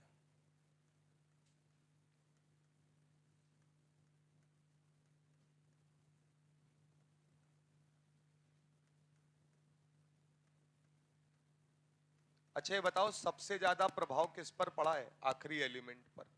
तो बोरॉन फैमिली में Tl, कार्बन फैमिली में लेड और नाइट्रोजन फैमिली में बेटा बिस्मिथ। ठीक है ना? किसी ने हमसे पूछा, सुनते जाना जरा, इनमें कौन ज्यादा स्टेबल है? तो भैया बोले इन्हीं ने तो कांड किया है पूरा, इन्हीं की वजह से तो NH2 इलेक्ट्रॉन ज्यादा फंसा हुआ दिख रहा था, क्योंकि इनमें ही तो F में इलेक्ट्रॉन आए थे, इनसे पहले वाले में F में इलेक्ट्रॉन नहीं आए थे। तो स्टेबिलिटी किसकी ज्यादा होगी? लोअर वाले की। क्लियर है मामला? सुनते तो जाओ। ये है स्टेबिलिटी का ऑर्डर। इसका मतलब समझते हो? इसका मतलब ये समझो कि अगर Tl+1 पर है तो वो बिल्कुल शांत मुद्रा में आराम से बैठा है, लेकिन अगर Tl+3 में है तो वो भड़बड़ा रहा है, परेशान हो रहा है, क्योंकि Tl+3 पर स्टेबल नहीं होता। अगर Pb+4 पर है तो परेशान है, +2 पर है तो स्टेबल है। अगर बिस्मिथ +5 पर है तो परेशान है, +3 पर है तो स्टेबल है। क्लियर है मामला? इसी के उलट, रुके रहो, मजा इसे नहीं आएगा। इनके ऊपर कौन लोग हैं? Tl के ऊपर In, Pb के ऊपर Sn, बिस्मिथ के ऊपर एंटीमनी आई है। तो अगर मैं बात करूं तो Tl के ऊपर है In, है या नहीं? लेड के ऊपर है टिन यानी Sn, और बिस्मिथ के ऊपर कौन है? एंटीमनी यानी कि Sp। ठीक बात है। In बोरॉन फैमिली है, यही दो ऑक्सीडेशन नंबर दिखा सकता है। कार्बन फैमिली है, नाइट्रोजन फैमिली है, इसमें स्टेबिलिटी का ऑर्डर बताओ। उल्टा खेल, उल्टा, क्योंकि लड़ाई तो यहीं जीत गए ये लोग। असली खेल तो इनके लिए है। इनके लिए अगर कभी पूछ लिया जाए तो गलती मत करना। और मैंने क्यों F लिखा, केवल D नहीं लिखा, D का भी स्क्रीनिंग पुअर है, लेकिन इनमें F में इलेक्ट्रॉन आते हैं, इनमें F में इलेक्ट्रॉन नहीं होते। तो इसमें स्टेबिलिटी की अगर बात करेंगे तो किसकी ज्यादा होगी? हायर वाले की। बात समझे कि नहीं? अगर जनरली पूछे ऊपर से नीचे आने पर तो हायर वाले की कम होती जाती है, लोअर वाले की बढ़ती जाती है। लेकिन अगर आपस में ही पूछ ले +3 और +5, तो इसका मतलब बड़ा सिंपल सा है कि हायर ऑक्सीडेशन स्टेट ज्यादा स्टेबल। क्लियर है बात?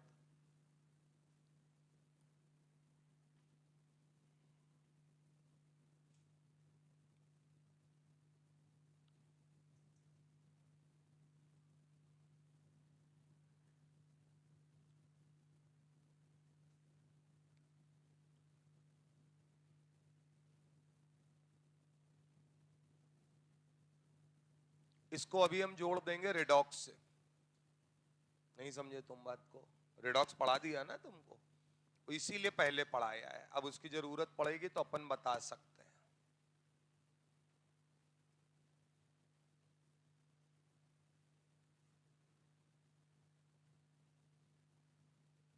तो क्या मैं ये बोल सकता हूं, इधर देखो, कि अगर पेपर में आया, पेपर में तो इधर ही लिख कर आएगा, स्टेबल ऑक्सीडेशन स्टेट ऑफ, देखते जाना, किसके लिए? टीएल के लिए, तो क्या होगा? +1।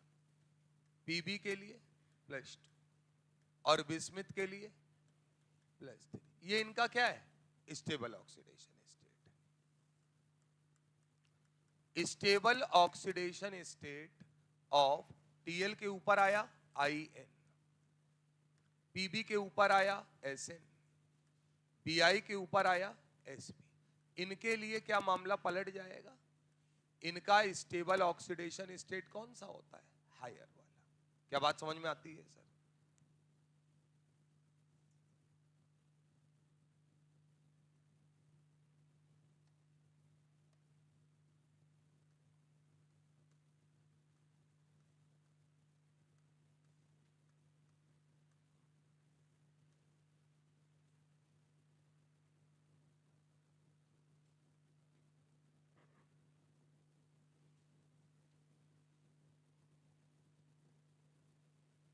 समझ पा रहे हो कि नहीं समझ पा रहे हो? अच्छा,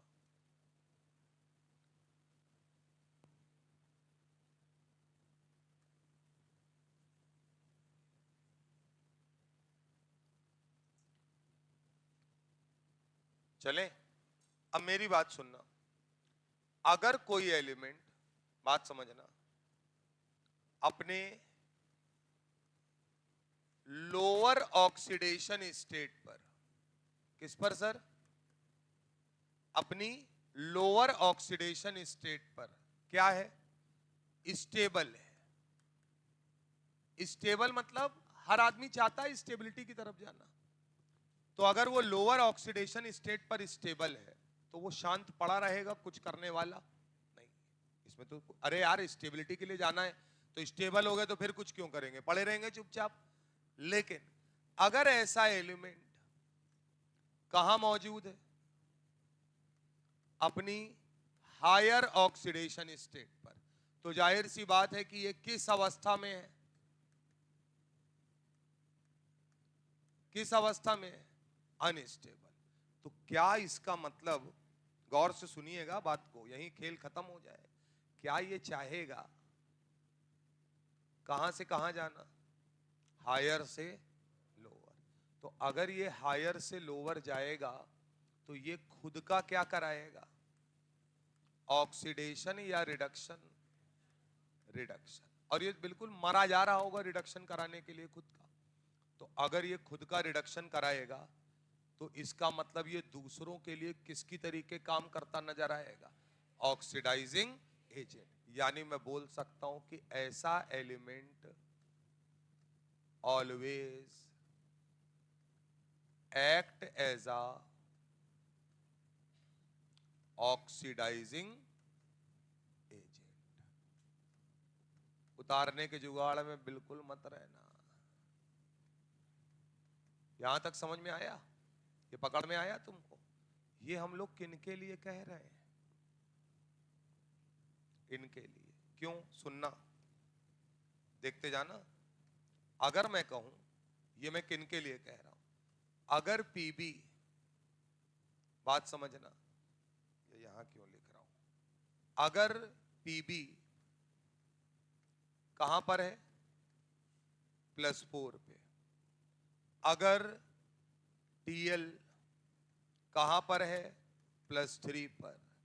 अगर बिस्मिथ कहां पर है? +5 पर। तो क्या ये तड़प रहे होंगे? क्योंकि इनकी कौन सी ऑक्सीडेशन स्टेट स्टेबल है? लोअर। तो क्या इनकी हायर ऑक्सीडेशन स्टेट पर है? और ये किस फॉर्म में है? अनस्टेबल। इसका मतलब ये जहां भी होंगे ये किसकी तरीके काम करते नजर आएंगे? Oxidising agent. क्या ये बात क्लियर है सर? बना लीजिए। पकड़ में आया है कि नहीं आया है मामला? चलो देखते हैं कितना पकड़ में आया है।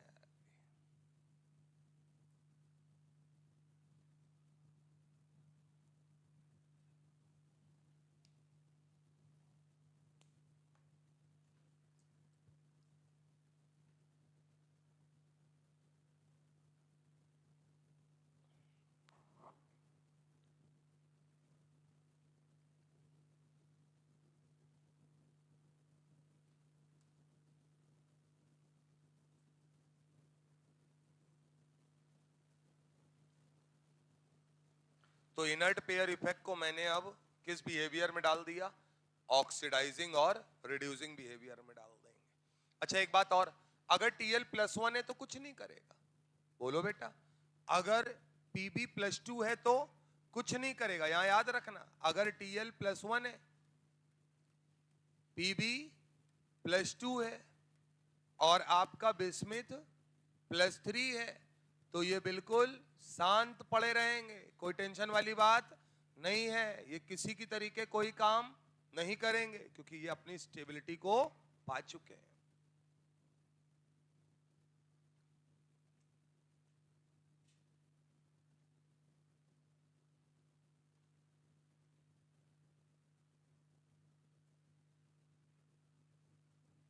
भाई इधर देख लो मालिक। हाँ।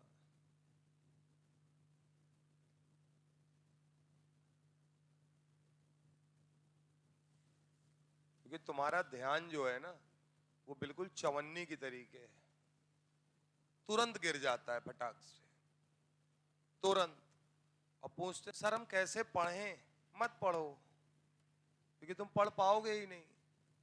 कैसे क्या पढ़ें यार? पढ़ने का कोई तरीका थोड़ी, थोड़ा दिमाग, मतलब सीधा फंडा है। मेरा बड़ा सीधा फंडा रहा है, मैं हमेशा से मैंने एक ही काम किया है, पता है क्या? एक समय पे एक चीज पे फोकस करो, एक साथ 10 चीजें करने का प्रयास बिल्कुल मत करो। मैं आज भी सर अगर पढ़ता हूं ना तो बिल्कुल ये समझ लीजिए, मुझे कॉपी किताब पेन सब कुछ मैं रख देता हूं, और उसके बाद पेन कितने, कम से कम 50 पेन।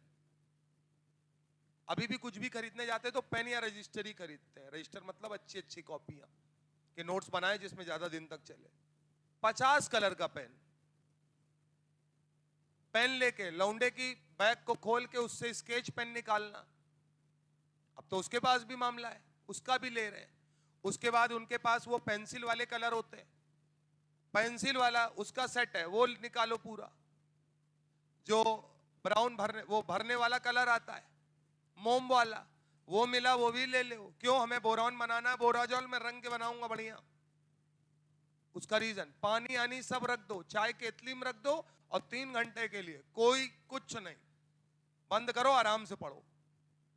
उसका रीजन, जब पढ़े तो हमें पता है कि, और मोबाइल तो बिल्कुल दूर रख दो कि स्विच ऑफ करके चार्जिंग में, कोई ना कोई जरूर मर जाएगा उस टाइम पे। ये नियम है प्रकृति का। पहले मेरी वाइफ बीच में आती भी थी कि भाई ये जरूरत है, वो अब वो जानती बिल्कुल बात नहीं करनी, बिल्कुल शांत रहो। और पूछी क्या करो, हम कहा ध्यान में जा रहे हैं। ज्यादा परेशान करोगी तो जाऊंगा, वापस नहीं आऊंगा, फिर देखे रहना। तो खुद ही कहती शांत रहो, कुछ नहीं बोलना है। बस ये कि अब लौंडा बड़ा हो गया है तो वो थोड़ी देर के बाद, ज्यादा देर वो नहीं, वो फिर आके दरवाजा पीटता है कि निकलो बाहर, क्या हो गया है। उसका रीजन, पढ़ाई ऐसी चीज है कि आप जिन जगहों से मन का भटकाव हो सकता है। अब जैसे हम किस बात पे उठेंगे, जैसे हम पढ़ रहे हैं, हमें अचानक से लगा कि अरे ये किताब नहीं है। अगर मुझे टॉपिक पढ़ना है तो केमिकल बॉन्डिंग के जो मेरे नोट्स हैं मैं उठा के सब वहां रखूंगा, जितने मैंने अन्य पन्ने लिख रखे हैं वो सब एक जगह।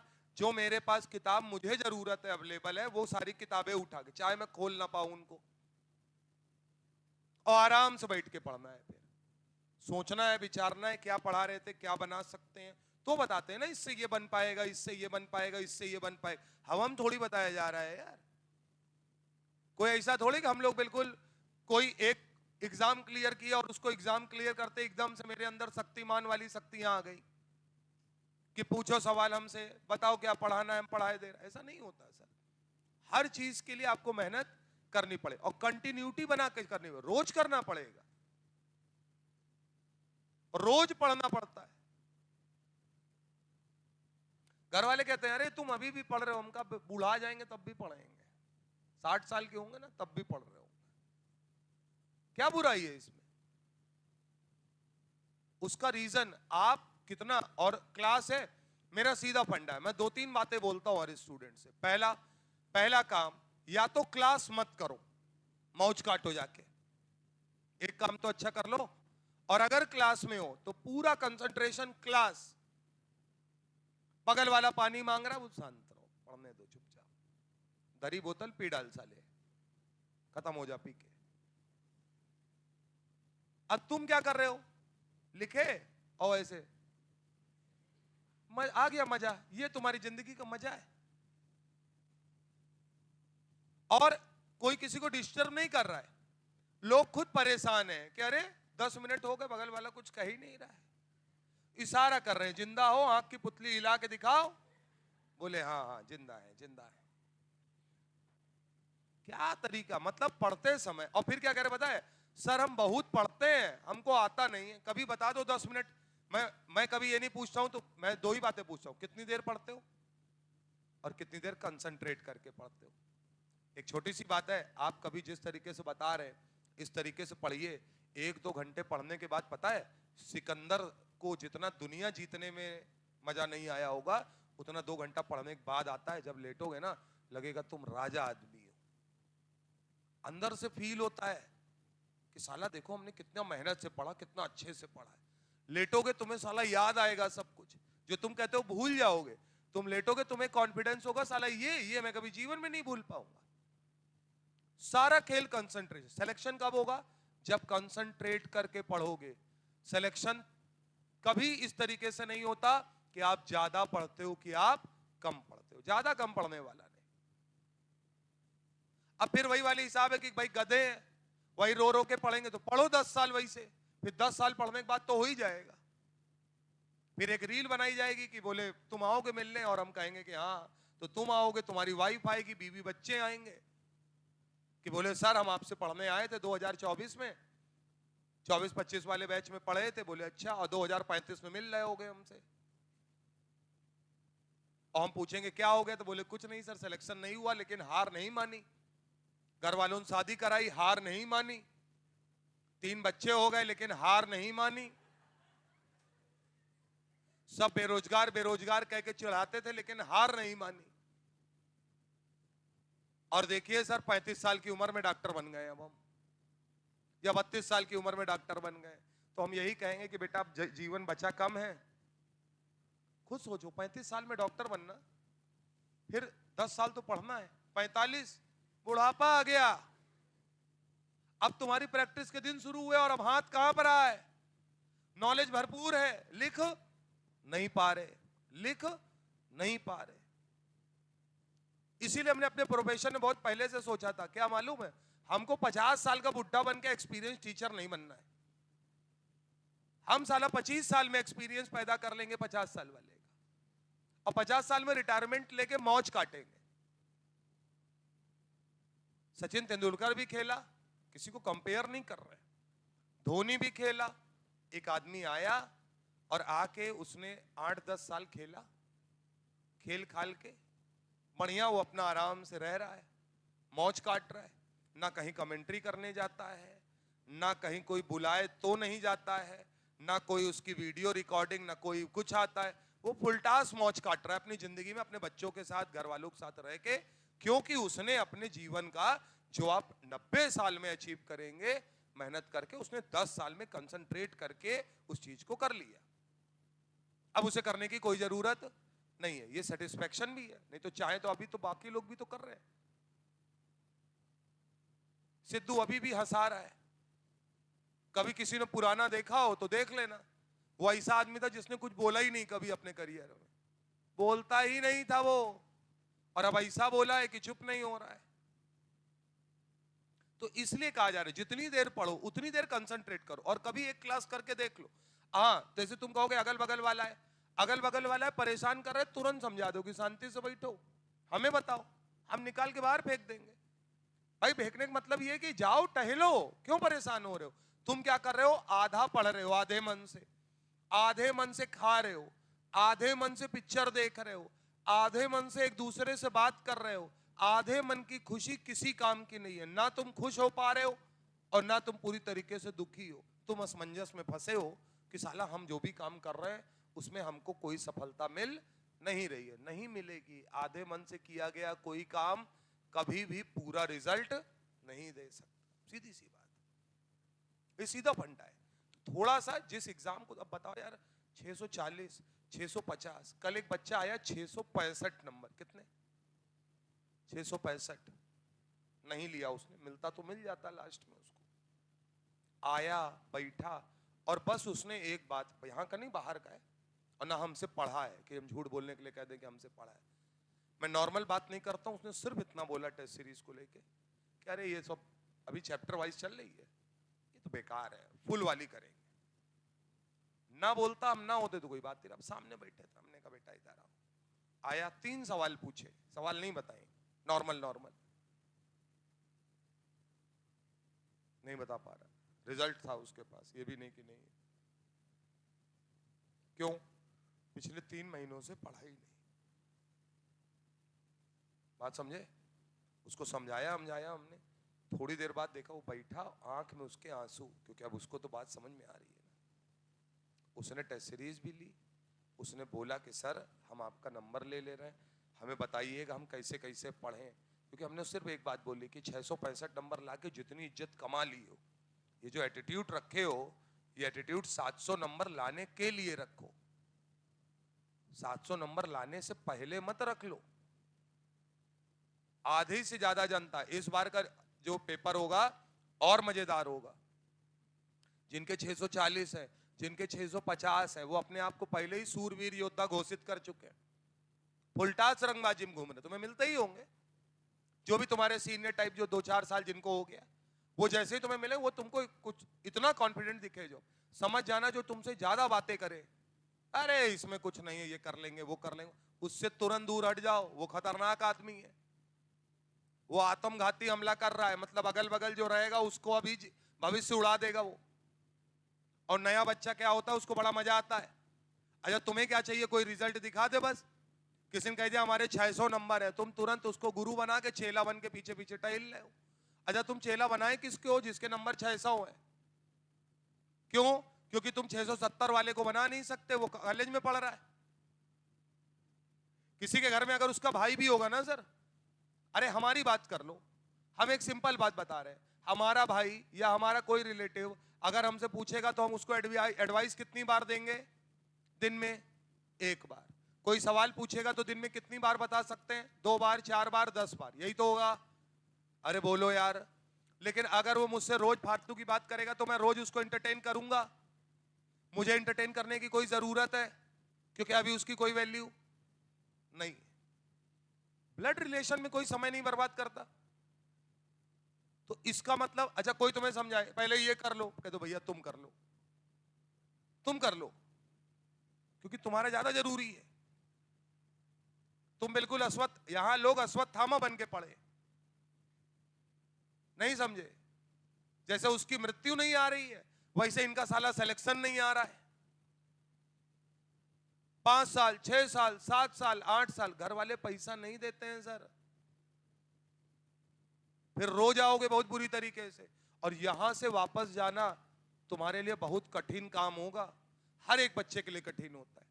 हम ये नहीं कह रहे हैं कि बिल्कुल झंडे गाड़ दो, अबे आखिरी सीट तो ले लो कम से कम, कहीं ना पढ़ो सफाई में पढ़ लो, गवर्नमेंट कॉलेज का टैग तो दिमाग में रखो अपने, और कर लोगे आराम से। हाँ समय लगता है सर, साल भर लगेगा, 2 साल लगेगा, 3 साल लगेगा, लेकिन हम कभी ये नहीं कहेंगे कि हमने पिछले वाले साल को बेकार किया। हम ये कहेंगे हमने पिछले वाले साल मेहनत पूरी की थी, अगले साल भी हम मेहनत उससे ज्यादा कर लेंगे। ये कहना कोई बड़ी बात नहीं होती, सर वो गलती हो गई थी, तो तुम्हारे लिए तो शब्द बड़ा छोटा सा है, गलती हो गई। इसमें 365 दिन, 365 गुणे 24, कितने घंटे और कितना पैसा, कितने लोगों की उम्मीदें, माँ बाप की और घर वालों की तो उम्मीदें हैं ही हैं यार, और कितने लोगों की उम्मीदें कि तुम फेल हो जाओगे, उन पे तुम्हारा खरा उतर जाना।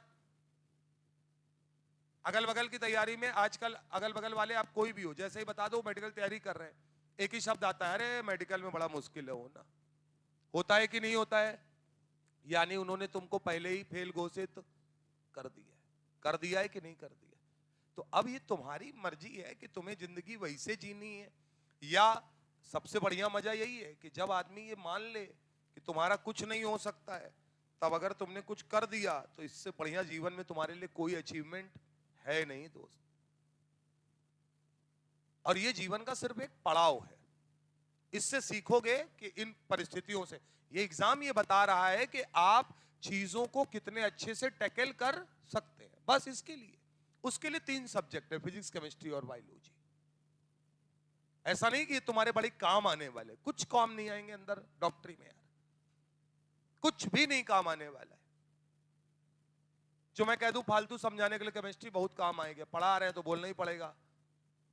केमिस्ट्री क्या काम आएगी? तुम्हारा जीवन बनाने में काम आएगी। फिजिक्स जीवन बनाने में काम आएगी, बायोलॉजी जीवन बनाने में काम आएगी। पढ़ लीजिए, बढ़िया नंबर ले आइए, सेलेक्ट हो जाइए। टेस्ट जान लड़ाइए, बढ़िया से पढ़िए, क्लास एक भी मत छोड़िए। टेस्ट के चक्कर में अपनी क्लास को बर्बाद नहीं करना है। टेस्ट बहुत सारे होंगे भाई मेरे, तुम 20 टेस्ट अभी से गिन लो। 20 टेस्ट देते देते तुम अप्रैल तक तुम्हारे नंबर 500 आ रहे, आने दो। 520 आ रहे, 550 आ रहे, आने दो। साला जैसे ही अप्रैल लास्ट हो, उसके बाद 3 टेस्ट और तीनों में तुम्हारे नंबर 700, 690, 695 आने लगे, तो मतलब तुमने इंप्रूव कर लिया कि नहीं कर लिया? वही कॉन्फिडेंस तो चाहिए तुमको। और तुम्हारे 15 टेस्ट में बढ़िया आते रहे और आखिरी में तुम निपट जाओ, तब तो 15 का इफेक्ट लेके चलोगे कि 3 का लेके चलोगे? रिजल्ट तो लास्ट वाले याद रखे जाते हैं। कोई भी आदमी कंटिन्यू तो नहीं कर सकता, कंटिन्यू इंप्रूवमेंट कर सकता है। केमिस्ट्री में 5 नंबर आए हैं सर, अगले वाले में 10 आएंगे, इसका दावा ठोको, हमें वो आदमी ज्यादा पसंद है। 30 आए हैं, अगली बार 40 आएंगे। 130 आए हैं सर, पूरा प्रयास करेंगे 140 लाएंगे, 129 नहीं लाएंगे। जहां है वहां मेंटेन करके चले, इंप्रूव कर जाओगे यार। अब एक में लाए 140, एक पेपर हुआ उसमें लाए 50, फिर एक पेपर आया उसमें 90। इसका मतलब तुम्हारा ग्राफ ये चल रहा है। और ये सब फर्जी बात है कि दिल की धड़कन ऐसे चलती है, तो जिंदगी भी तुम ऐसे चलाना। फिर कुछ तो सही कर लो। हर जगह हर एग्जाम्पल फिट नहीं बैठता है। समझाने वाले बताते हैं जैसे जीवन ऊपर नीचे जा रहा है, दिल की धड़कन भी ऐसे ही ऐसे है, अगर सब कुछ स्ट्रेट लाइन हो जाएगा तो आदमी निपट जाएगा। अरे ठीक है, लेकिन जीवन भर क्या करे, ऊपर है नीचे घूमे? कुछ तो स्टेबल बना ले कि ना बना ले, उसके लिए भी तो चलना है। तो इसलिए कहा जा रहा है कि चीजों को पढ़ते रहिए। और इतनी बुद्धि भगवान ने सबको दी है। जब कोई चीज पढ़ाई जाए, अपनी जिम्मेदारी निभानी है। केमिकल बॉन्डिंग पढ़ा रहे हैं, कोवेलेंट बॉन्ड पढ़ा रहे हैं, ओवरलैपिंग पढ़ा दिए हैं, इनर्ट पेयर इफेक्ट पढ़ा रहे हैं। अगला वाला पूछो सर कल क्या पढ़ाओगे, एक बार थोड़ा सा देख के आओ किताब से, यूट्यूब से नहीं, किताब से। किताब का देखा हुआ, आपके द्वारा अंडरलाइन किया हुआ आपको कॉन्फिडेंस देगा। और दूसरी पढ़ाई क्लास की पढ़ाई, तीसरी वीडियो वाली पढ़ाई किसी काम की नहीं, किसी काम की नहीं। आप कितना नोट्स बना लो, कितना कुछ कर लो किसी से, आपको यही नहीं पता होगा इसका प्रयोग कहां करना है। तो फिर ऐसा ज्ञान किस काम का जिसका यही नहीं मालूम है कि यार इसको यूज कहां करना है अपने को। लोअर वाला समझ में आया तुमको? अब हमको जरा तुम बताना, उतारना नहीं है। मान लो एलिमेंट है, बोलो, और मैंने कहा इसका हायर ऑक्सीडेशन स्टेट स्टेबल होता है। क्या होता है? हायर ऑक्सीडेशन स्टेट स्टेबल होता है। लेकिन ये एलिमेंट कहां प्रेजेंट है? अपने लोअर ऑक्सीडेशन स्टेट पर, जो कि क्या होता है? अनस्टेबल होता है। ऐसे समझो, बात समझना। तो ये एलिमेंट क्या करना चाहेगा? लोअर से, अगर ये लोअर से हायर जाना चाहेगा तो ये अपना क्या कराएगा? और अगर ये ऑक्सीडेशन कराएगा तो ये दूसरे को क्या करेगा?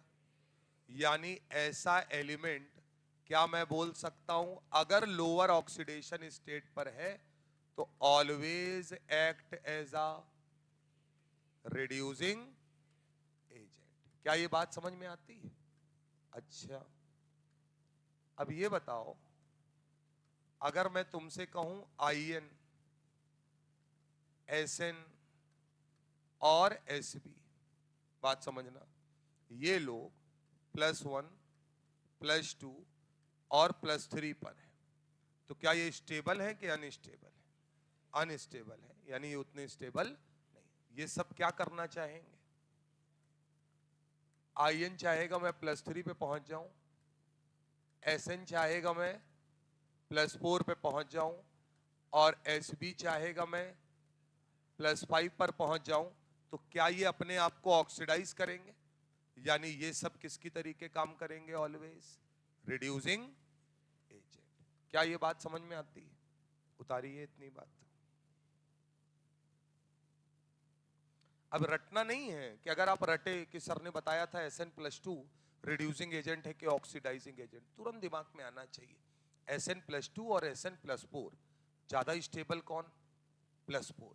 तो इसका मतलब Sn+2 अनस्टेबल स्टेट में, तो यानी ये किस में जाना चाहेगा? +4 में। तो निकाल लेंगे कि किसकी तरीके काम करेगा? Reducing agent.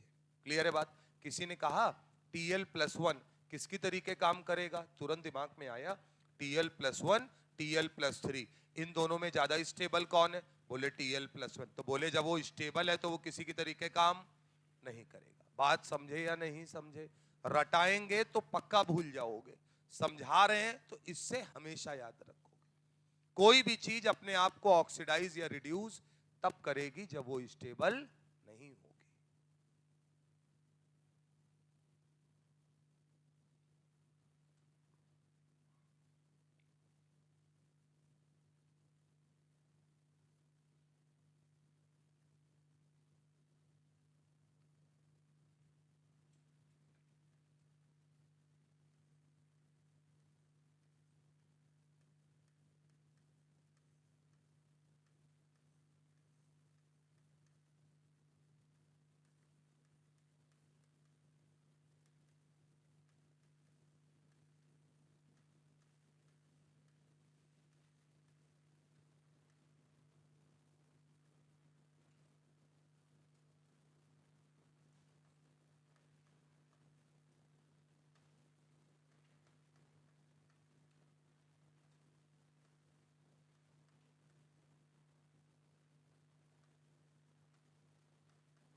सवाल से बात को पकड़ना। ये तो समझ में आ गया, आयन अगर आया तो डायरेक्ट बता दोगे, कंपैरिजन अगर आया, बात समझना। कोई भी चीज परफेक्ट तो होती नहीं किसी के लिए, प्रॉपर्टी ज्यादा या कम होती, यही मतलब होता है। अब हमको ये बताओ, जैसे इन्होंने कहा बताओ ऑक्सीडाइजिंग पावर, तुरंत तुम्हारे दिमाग में क्या आना चाहिए? ऊपर से नीचे आ रहे, ऑक्सीडेशन स्टेट कौन सी है? लोअर की higher? Higher. Higher oxidation state आने की स्टेबिलिटी बढ़ती है कि घटती है? बढ़ती है कि घटती है? घटती है, डिक्रीज करती है। तो ये स्टेबल है कि अनस्टेबल? और ये स्टेबल। तो अगर ये अनस्टेबल है तो क्या ये अपने आप को रिड्यूस करेगा? बोलो। तो इसकी ऑक्सीडाइजिंग पावर ज्यादा होगी या कम होगी? ज्यादा। क्या ये स्टेबल है? अगर ये स्टेबल है तो ये इसके कंपैरिजन में अपने आप को रिड्यूस नहीं करना चाहेगा, तो क्या ऑक्सीडाइजिंग पावर का जो ऑर्डर होगा वो ये होगा? सर बोलो बेटा, क्या बात समझ में आती है? सर भाई सीधा फंडा है, कोई चीज ऐसी लाए जो ऑक्सीडेट। अच्छा +2 लाने से कोई फायदा? अरे +2 तो स्टेबल है, तो उसको लाके कोई फायदा नहीं है। अगर बात +4 की है तो हायर ऑक्सीडेशन स्टेट अनस्टेबल होती है, तो जब भी आपसे पावर पूछी जाएगी किसके रिस्पेक्ट में पूछी जाएगी? हायर के। तो अगर ऊपर से नीचे आने पर हायर ऑक्सीडेशन स्टेट आने की संभावना कम है, तो इसका मतलब अगर ये हायर ऑक्सीडेशन स्टेट पर है तो ये अपने आप को तुरंत क्या करना चाहेंगे? रिड्यूस। और अगर ये खुद को रिड्यूस करेंगे तो दूसरे को क्या करेंगे? ऑक्सीडाइज। तो ये किसकी तरीके काम करेंगे? एक अच्छे ऑक्सीडाइजिंग एजेंट के तरीके। क्लियर है मामला? तो ऐसे ही तुम सबके लिए लिख लोगे, आर्सेनिक, एंटीमनी, बिस्मिथ। हमने एक टुकड़ा निकाला है यहां से नाइट्रोजन फैमिली से। क्या ये ग्रुप में ऊपर से नीचे ही आ रहे हैं? Nitrogen, phosphorus, arsenic, antimony, bismuth.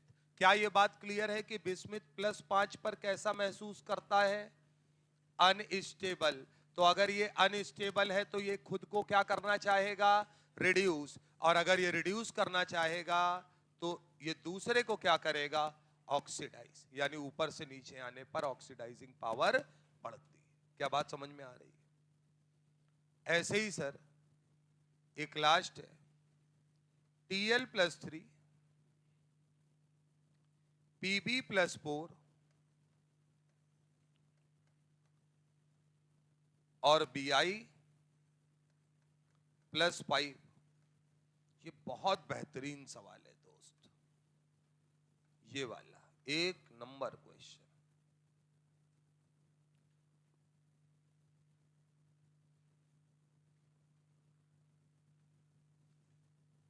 समझना बात को, ठीक है?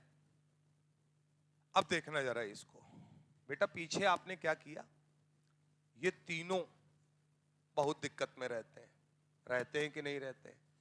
तीनों किसकी तरीके काम करेंगे? ऑक्सीडाइजर। हमें तो ये मालूम है, तीनों लोग अपने आप को लोअर में ले जाना चाहते हैं। इन्होंने सवाल में कहां फंसा दिया मालूम? ये कह रहे हैं तीनों परेशान हैं, तीनों अपनी हायर ऑक्सीडेशन स्टेट पर अनस्टेबल हैं, तीनों ही ऑक्सीडाइज होना मतलब अपने आप को रिड्यूस करना चाहते हैं, यानी तीनों ही ऑक्सीडाइजिंग एजेंट हैं, ऑक्सीडाइजिंग पावर है इन तीनों में। लेकिन किसकी पावर ज्यादा है? तो एक बात याद रखना तीनों लोग अपना ऑक्सीडेशन नंबर 2 घटाएंगे। कितना? 2 ही तो घटाएंगे, इससे मत निकालना। कोई भी चीज जितना ज्यादा ऑक्सीडेशन नंबर पे होती है उतनी ज्यादा उसके लिए दिक्कत होती है। तो यहां पर हायर ऑक्सीडेशन स्टेट पर कौन है? तीनों अपने ग्रुप की हायर पे हैं, लेकिन आपस में कंपेरेबल कौन हायर है? तो इसका मतलब ये क्यों पता है? इधर सुनो, मैंने आपको रिडॉक्स में जब एप्लीकेशन ऑफ ऑक्सीडेशन नंबर लिखवाया तो क्या मैंने आपको एक लाइन वहां लिखवाई, जितना ज्यादा ऑक्सीडेशन नंबर उतनी ज्यादा ऑक्सीडाइजिंग पावर। क्या बात समझ में आती है सर? ये सवाल वहां पर अटका हुआ है। क्लियर है मामला? तो ध्यान रखिएगा, आप यहां लिखिएगा more oxidation number means more oxidising power. समझ में आता है बेटा? ये ध्यान रखना, यहां पे गड़बड़ मत करना, क्योंकि तीनों लोग जो हैं वो ऑक्सीडाइज होना चाहते हैं। मतलब कभी भी अगर फंस जाना, ऑक्सीडेशन नंबर बदल जाए, तो ये मैं लिखा चुका हूं वहां पे, लेकिन आप बड़े आदमी हैं भूल जाते हैं। आप फिर से लिख सकते हैं कि oxidising power directly proportional to oxidation state. अगर ऑक्सीडेशन नंबर बदलता हुआ दिख रहा है, अगर सेम है तो फिर तो तुमको वही देखना पड़ेगा कि स्टेबल है कि अनस्टेबल।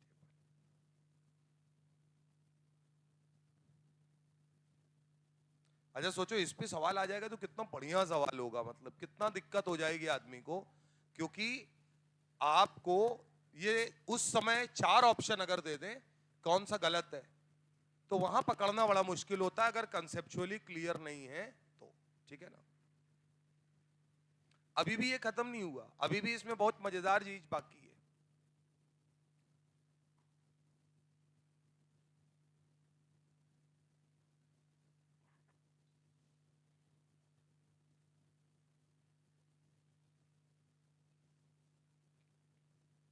चलें सर, हटाएं इसको। अब सर मैंने आपको एक चीज पढ़ा रखी है, फ्लोरीन, क्लोरीन, ब्रोमीन और आयोडीन। मैंने आपको एक बात पढ़ाई है क्या, कि जो फ्लोरीन है ये सबसे स्ट्रॉन्ग ऑक्सीडाइजिंग एजेंट है या नहीं? और आयोडीन जो है वो सबसे स्ट्रॉन्ग रिड्यूसिंग एजेंट है। बात समझ में आती है? तो यहां पर क्योंकि हमने ये ऑर्डर किसके लिए लिखा है, ऑक्सीडाइजिंग पावर को लेकर, तो इसलिए हमने सबसे आगे बेटा किसको लिखा है, फ्लोरीन को। बात समझना। लेकिन ये लोग तो बीच में मिड में आ गए, तो ये कहेंगे हमारे लिए क्या है, तो इन दोनों को हम लोग बोलते हैं कि इनका नेचर कैसा है, ऑक्सीडाइजिंग बिहेवियर मानते हैं। मतलब ये दोनों किस में आते हैं, ऑक्सीडाइजिंग एजेंट की तरीके माना जाएगा। इन दोनों की अगर बात करें तो इनको बेटा अपन लोग क्या मानेंगे, शॉर्ट फॉर्म में लिख दें तो रिड्यूसिंग एजेंट। मतलब आप Br2 को ये नहीं कहोगे कि सर ये ऑक्सीडाइज भी कर सकता है और रिड्यूस भी, ये मन में आएगा सवाल। तो उस बात को मैं यहां पर अलग कर रहा हूं कि Br2 के लिए आप क्या बोलेंगे कि सर Br2 का मतलब है कि ये क्या करेगा, ये रिड्यूसिंग एजेंट की तरीके ही काम करेगा। यहां तो कोई दिक्कत वाली बात नहीं है, और ये शायद आपको पता भी है। ये क्या कर देंगे सर, ये आयन में लाके खड़ा कर देंगे।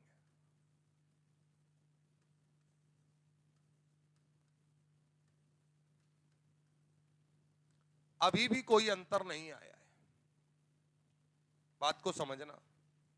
बनाओ जरा, ऊपर वाला लिखो और नीचे वाले में, बल्कि इसको उल्टा लिखे यार, क्योंकि मेन ही बात तो लिखनी है हमको। जब हम ये बनाएंगे ना सर, तो ये ऑर्डर हमें बताता है रिड्यूसिंग पावर को। क्या बताता है, रिड्यूसिंग पावर को।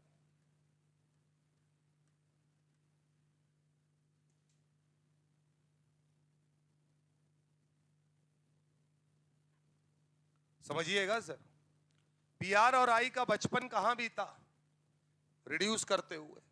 अरे बोलो यार, तो Br माइनस और I माइनस किस में आएंगे, स्ट्रॉन्ग रिड्यूसिंग नेचर अभी भी इनका होगा।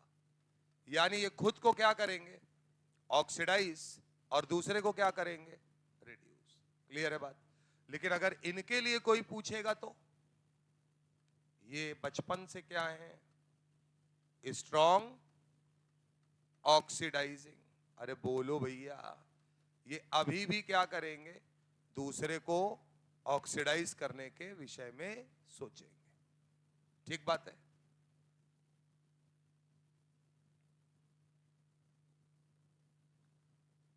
वो एक अलग बात है कि F माइनस अगर दूसरे को ऑक्सीडाइज करेगा तो वो खुद को उससे नीचे रिड्यूस नहीं कर सकता।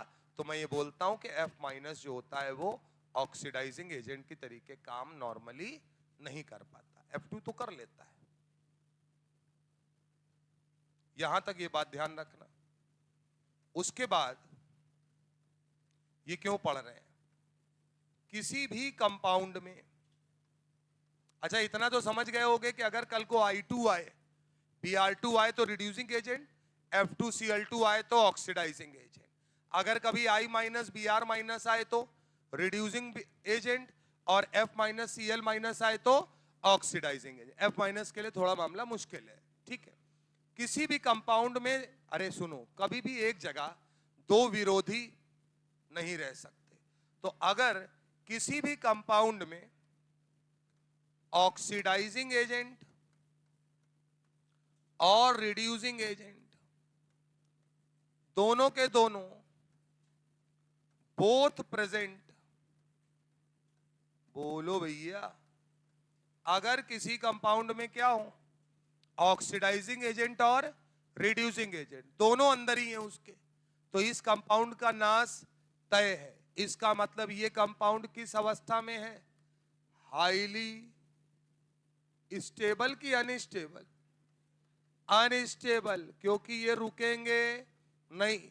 ऑक्सीडाइजिंग एजेंट क्या करेगा, ऑक्सीडाइज करना चाहता है, तो खुद को क्या करना चाहता है, रिड्यूस।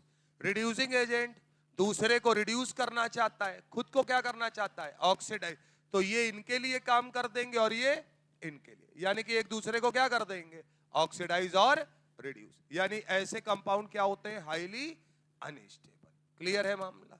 दूसरी बात, जिसके लिए पूरा चैप्टर पढ़े, ऑक्सीडाइजिंग एजेंट और रिड्यूसिंग एजेंट कभी भी एक साथ नहीं रह सकते। बोलो भैया, क्यों सर, अगर आपने एक कंपाउंड लिया जिसका बिहेवियर ऑक्सीडाइजिंग एजेंट है, एक कंपाउंड लिया जिसका बिहेवियर रिड्यूसिंग एजेंट है, तो क्या ऐसी रिएक्शन रिडॉक्स रिएक्शन है जिसमें एक ऑक्सीडाइजिंग एजेंट है और दूसरा रिड्यूसिंग एजेंट, तो क्या होने लगेगा? रेडॉक्स होने लगेगा। क्या होने लगेगा? रेडॉक्स रिएक्शन होने लगेगी। मतलब समझ में आया कि नहीं आया सर?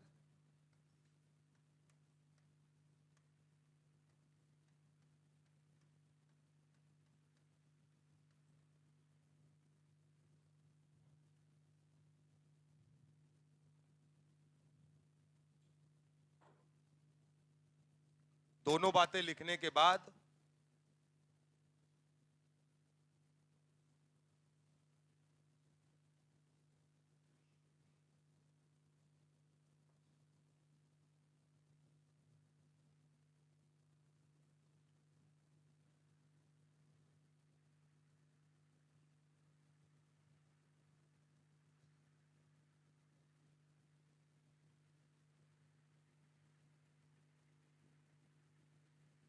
क्या आ तो रही है हवा?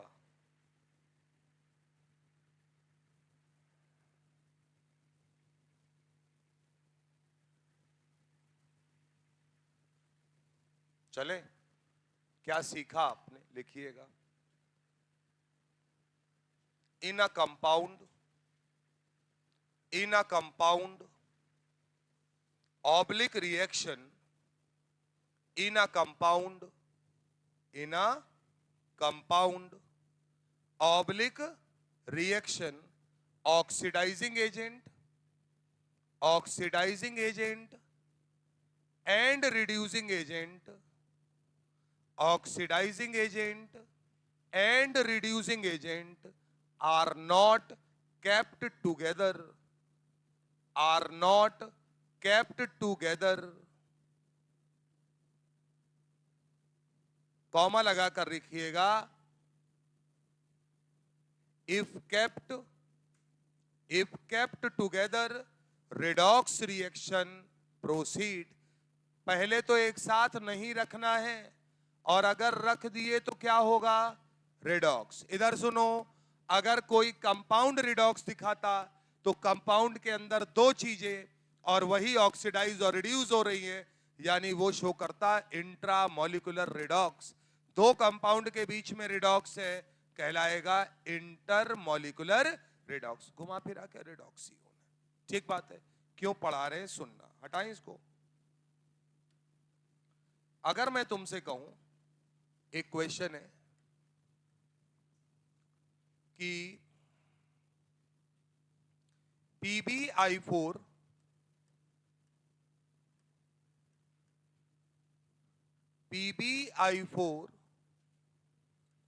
नॉट एग्जिस्ट,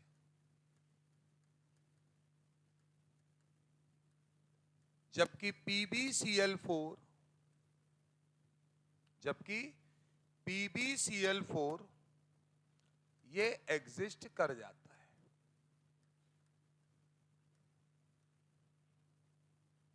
ठीक बात है? दो स्टेटमेंट आए, मान लो उसने कहा PbI4 एग्जिस्ट नहीं करता और PbCl4 एग्जिस्ट कर जाता है। तो पहली बात, स्टेटमेंट में एक स्टेटमेंट होगा कि ये बात सही लिखी है क्या? दोनों बातें सही लिखी। ठीक बात है? उसके बाद आता है स्टेटमेंट 2 जो कारण बताता है। तो अब अगर मैं बात करूं तो तरीका क्या होगा, आप इसको तोड़ लीजिए। क्या इतने समझदार हैं कि Pb+4 और I माइनस, 4 I आएंगे, नंबर से कोई मतलब नहीं है। यहां आते हैं, Pb+4 और Cl माइनस। ठीक बात है? अच्छा, इनके पास गए, पूछे क्या दिक्कत है? बोले भैया इनर्ट पेयर इफेक्ट देखो, +4 है, अनस्टेबल। बोलो यार, यानी कि Pb कार्बन फैमिली से, बोरॉन फैमिली से Tl यानी Tl+3, Pb+4, और नाइट्रोजन फैमिली से Bi+5। ये हायर ऑक्सीडेशन स्टेट पर highly unstable due to inert pair effect. क्या ये बात पढ़ के आए हैं? इसका मतलब ये रिड्यूस होना चाहेंगे, यानी ये किसकी तरीके काम करने के लिए बिल्कुल तैयार बैठे, ऑक्सीडाइजिंग एजेंट। है या नहीं है सर? यहां आइए, इनकी बात करें, इनको क्या लोगे?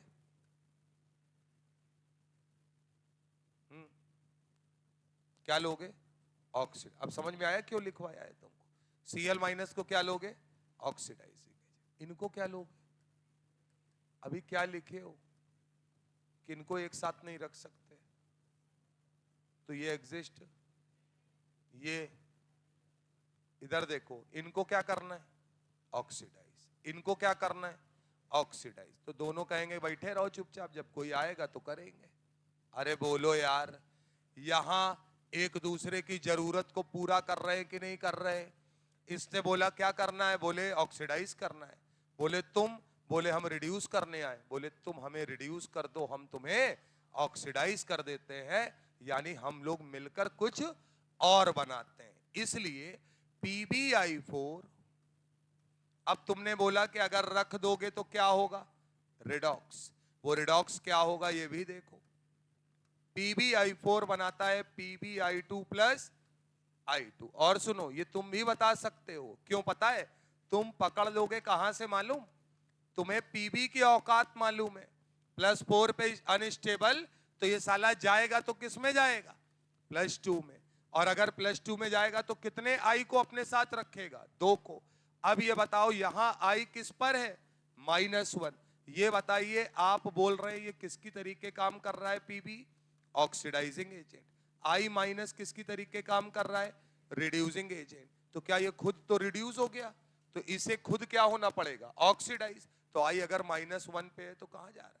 0। क्लियर है मामला? तो ध्यान रखिएगा।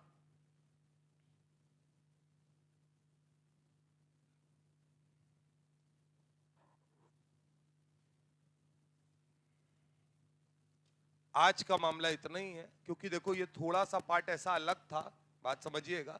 इसको रेगुलर क्लास में पढ़ाते तो छोड़ देते, मतलब हम उतना आराम से न पढ़ा पाते, तो इसलिए क्योंकि इत्मीनान से पढ़ा दिया है, इसको घर जाके आज अच्छे से देखिएगा। बात समझ में आई? एग्जिस्टेंस और नॉन एग्जिस्टेंस के जितने सवाल आपने किए हैं, इनको बहुत अच्छे से देखिएगा, ये बड़े काम की चीज। आज का मामला इतना ही है दोस्त।